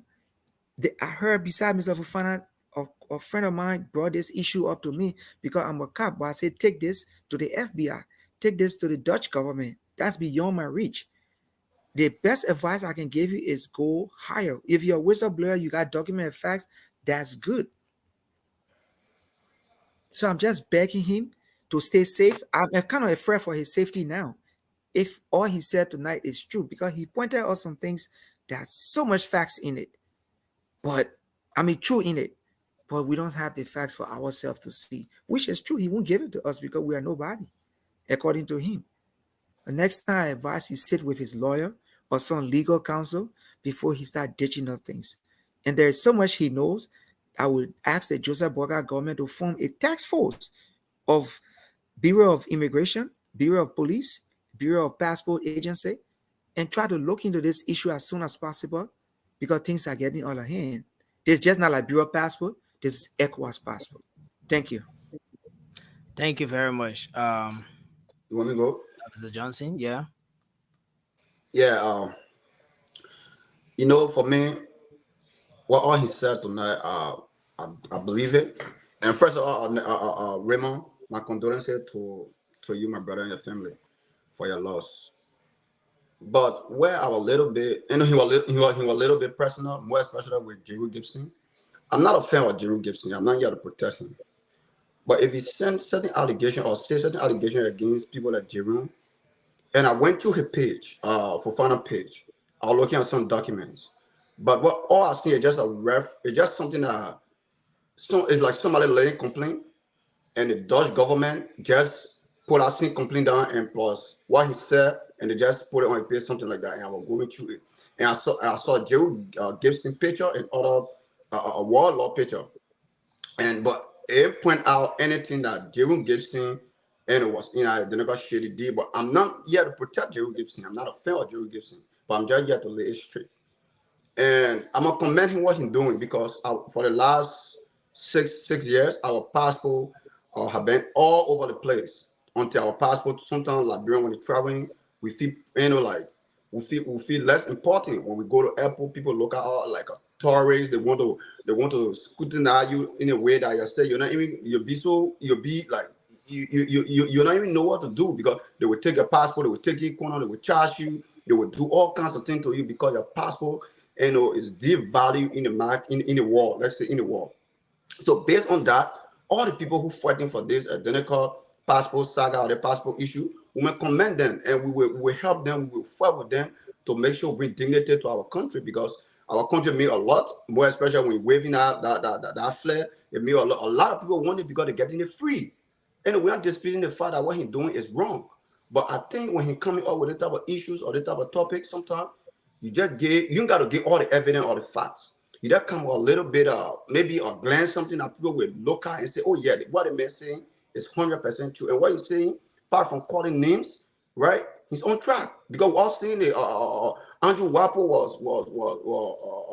was dismissed from his position because of the same passport issue last year or last before year. He was dismissed. So a lot of things go, around the passport issue. We all know it's all around it. It's all around the globe. But we know people from Mexico holding our passport. It's true. But if he come here calling names, it's a little bit scary, because if you're calling the vice president name, it's a little bit scary, and we got to look into that, because we all know the passport issue is just all over the place, all over the place. So when he coming up, our main concern is let him bring some evidence. We are disputing the fact that he's lying. He's not lying, but at least, because if he's saying something and calling people name is different. You can come here and say things like you want to say whatsoever about the passport, that's fine. But if you calling names, then those names you're calling is that people who in society, that people, people know them to be people that are more respectful people in society, that when you coming up, at least bring something like a glance that we just lay out on it and like, oh yeah, that's true, our brother talking. He ain't got to bring deep conversation between, or maybe or deep or evidence that we will be able to maybe question or other stuff. But that's something that we will lay on and be able to say, yeah, that's what our brother saying is true. The people link to this. But we all know our passport all around the place. We all know that our passport all around the place. We got to fight for this, because it is not right. Right? It is not right. Today, while I bring trying want to go Morocco, when they pass through Morocco, they don't even respect them. They made it to sleep outside because they get Labrin passport for what? You understand? Thank you. Based on all these issues, our passport need to be respected in the world. So we got to take measure, and I'm gonna commend him. But I think next time when he coming on, next we got to talk on the behind the scene and make sure we bring some evidence so our viewers can can carry something home. That yes, that's how yeah. Spoon, the one who knows spoon to be all like Thank you, Baba. 100% true. Whatever they say on the platform, right? It's 99.9%. It's facts. So when we're talking to them, Thank you, Baba. then people Thank you. respect us. Thank You you. understand? 5 minutes Yeah. So thank exhausted. you, Nelson. I mean, take 20 The seconds. measure And, continue. let's Oh, wrap up. oh God. 20 minutes. Thank you. So, That's it. thank you guys. Yeah, like we said earlier, Raymond and I, and this guy, you got some friends that you just can't hate. You don't want to love them too much. You don't want to hate them too much, right? They're just in the middle. So this story kind of reminds me of something like that. But like I said earlier, because of what we are experiencing, or our foreign ministry is experiencing as Liberian, we know that he's not just saying, and he's saying names, and with Mr. Gibson, he's saying names that were mentioned during the election on Spoon Talk, and Gibson was defending these people. I don't know, Calify or whatever, and thinking, and he's saying these names and attaching them to Gibson jury. It's very hard to kind of dismiss them. Is I think what we need now as a country or new government is just like investigate all of these claims, because I'm pretty sure, like what he said about the passports and lesser passes selling and putting money in our pockets, and of course those things are happening. We know that. It's no secret. So when he attaching all of these things to the argument he's making, maybe he may not be presenting it the way we wanted him to. But like Raymond said, some things you did, you seen it, but you don't have the luxury to get your hands on those paperwork. Does that mean people should dismiss you when you're saying that? I don't think so. It just needs to be looked into. So I think that's what this guy's story reminds me of. I know people like Money and Hannah in the Bible, when she got, went to the church dancing and the temple, and people thought she was drunk. But no, she was looking for her breakthrough.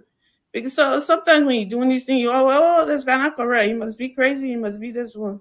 I don't think this is a serious issue that is affecting our country, and I don't think we should ignore it. We should kind of call on our government to investigate and like Remy said, let's try to be a little encouraging when we hearing something. It may not be true, but I mean, what does it cost to look into it, right? You don't want to just say, "Oh no, this person crazy." Let's not listen to him. No, it's always good to look into it.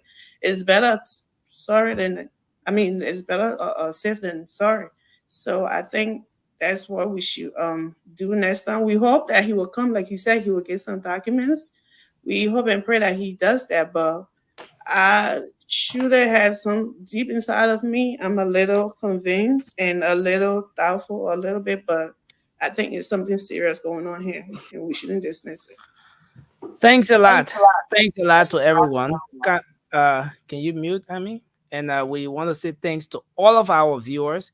You know, this issue is very serious. Let me pin. I'm getting some folks are reaching out. In case you have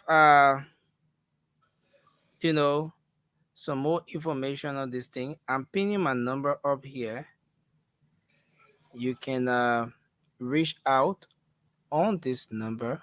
It's the same number we use for call. You can reach out to me on this number. Let me have it up here. And let's talk about it. Again, like most of you have said, okay, so that's my number right up there. Like most of you have said, um, I don't think anybody will in their right mind come up to a platform like this with absolutely no information or no clue on anything and just come to say stuff. No, I don't think so. Well, but like most of you have said, um, you just have to make your argument convincing enough. Yeah, and one of the ways you're gonna do that is by providing the pieces of evidence. Like we know from the presentation or from conversations I have with Mr. Fofana off air that he's the president of the Association of Liberians in the Netherlands. Now, an individual reached out, and my number is up there. He could even call because too many calls, but I would appreciate if you were to reach out after the show and everything. Now, he comes up and says, this man is not the president of the, how do you call it? Association of Liberians in the Netherlands. You know, and this is where we are. When you come on this platform, it's a big platform where people who know you that maybe you don't know, you haven't seen for a long time, they will get to see you here. And some of the things you say, they will hold you by it. You know, and that's why it's important when you're coming up here, come with all the pieces of evidence you have, come with your documents or whatever. Don't hold it back. If you're not ready, yeah, you can stay back. But once you decide to come up here, come with everything and be ready to give it out, because this is a platform that can make your argument to go wild, to get to the requisite authority, and this platform can break your argument your argument into pieces, and it will be nothing for anybody to talk about. So that's just my take on that. Other than that, I think we had a great show, and I want to say thanks to everyone tonight. I could see Cindy coming in so strong for the old man. Nelson, I'm cutting all right. You know, for my brother Stanley were leaving when he went to Belgium. He took picture with Mr. Wabo, right? Who Wabo? No, what do you mean Wabo? Wabo? Who's that? I say wait. You didn't have for me, my man. Okay, Mr. Yinembo. They took picture of Mr. Yinembo. Mr. Yinembo. But again, I want to say thanks, man. Thanks to everyone. But I'm not here in defense of Asaway Jambo. You see it? The guy But said, Nelson, the guy I said, wanted yeah. to say, you said the guy that called and said he's not a president for the Liberian Association in Netherlands. You heard what he was saying about that guy too. The guy would borrow money from him. Yeah, good. So it's some But kind of some kind of feud. some kind of thing going on there somewhere. Listen, guys, whichever way you put it, the all guy these that former people know Liberian, each that other. former Lone Listen, Star player. all these people know, all these Each people other. are connected and they know each other one way or the other. Something went wrong and somebody Between is the both of speaking them. out. And that's where I Nelson. think the true lie. And spilling the beans. Right there. We telling know all. we pray no war kind of bro. But there was a comment when they got talk about war, the other guy said, we're not we want you fight for us. Look. But again, man, But you know the other caller that just called, the man call he starts he mean the DJ say, I'm hello. I don't know. That's one of my emulations. Don't get jealous, Mr. Boy. You'll soon change your name to Queen Army. Mr. Fofana mad though. They ain't free all. But they seem to be looking to be But trying. again, I want to say thanks to everyone, guys. I think we have to we go don't now. need to fight for us. That line was too funny, yo. Nelson went it back to laugh. I don't know. I was trying to. But wait. You don't notice, Nelson. Anytime see Nelson go to the bar, to drink. forget it. No. You make it start laughing. Listen, guys, have any of you seen me drink on set before? You haven't seen that. But Nelson, what's wrong with drinking on set? No, I'm not That's wrong. his The taboo. point I'm making is, whenever I want to do that, I cut my webcam off. No, it's not true. No. That's not true. That's not You true. went back No. to that. Okay. See, verify you. Found her. You were for me. Go to the Like, back, you know, when he go laugh. Australia. The man will be laughing all day. If he laughing, he come out. Come on, guys. I want to say, cool the town go. Then the other guy planted a pin. He said, "You're not fight for us." Nelson went in the back. Nobody fighting anything like Brian anymore. Like this boy. Thanks to everyone. One We'll more be here war tomorrow in with another Jesus' show. name. All that evil plans will fail. All right, guys. No war, man. Study you guys tomorrow. Good night, I'll y'all. see you next week, Wednesday, Good next night, week, y'all. Monday and Tuesday, bro. All right, officer. Okay, guys, so it's a nice show. Have a pleasant thank night. you, guys. Yeah. Good night. We want you forever. Now, when you going with They tonight? won't kill me. But the man commented on that. The nigga comment. But Queen is asking a very important question, though. What?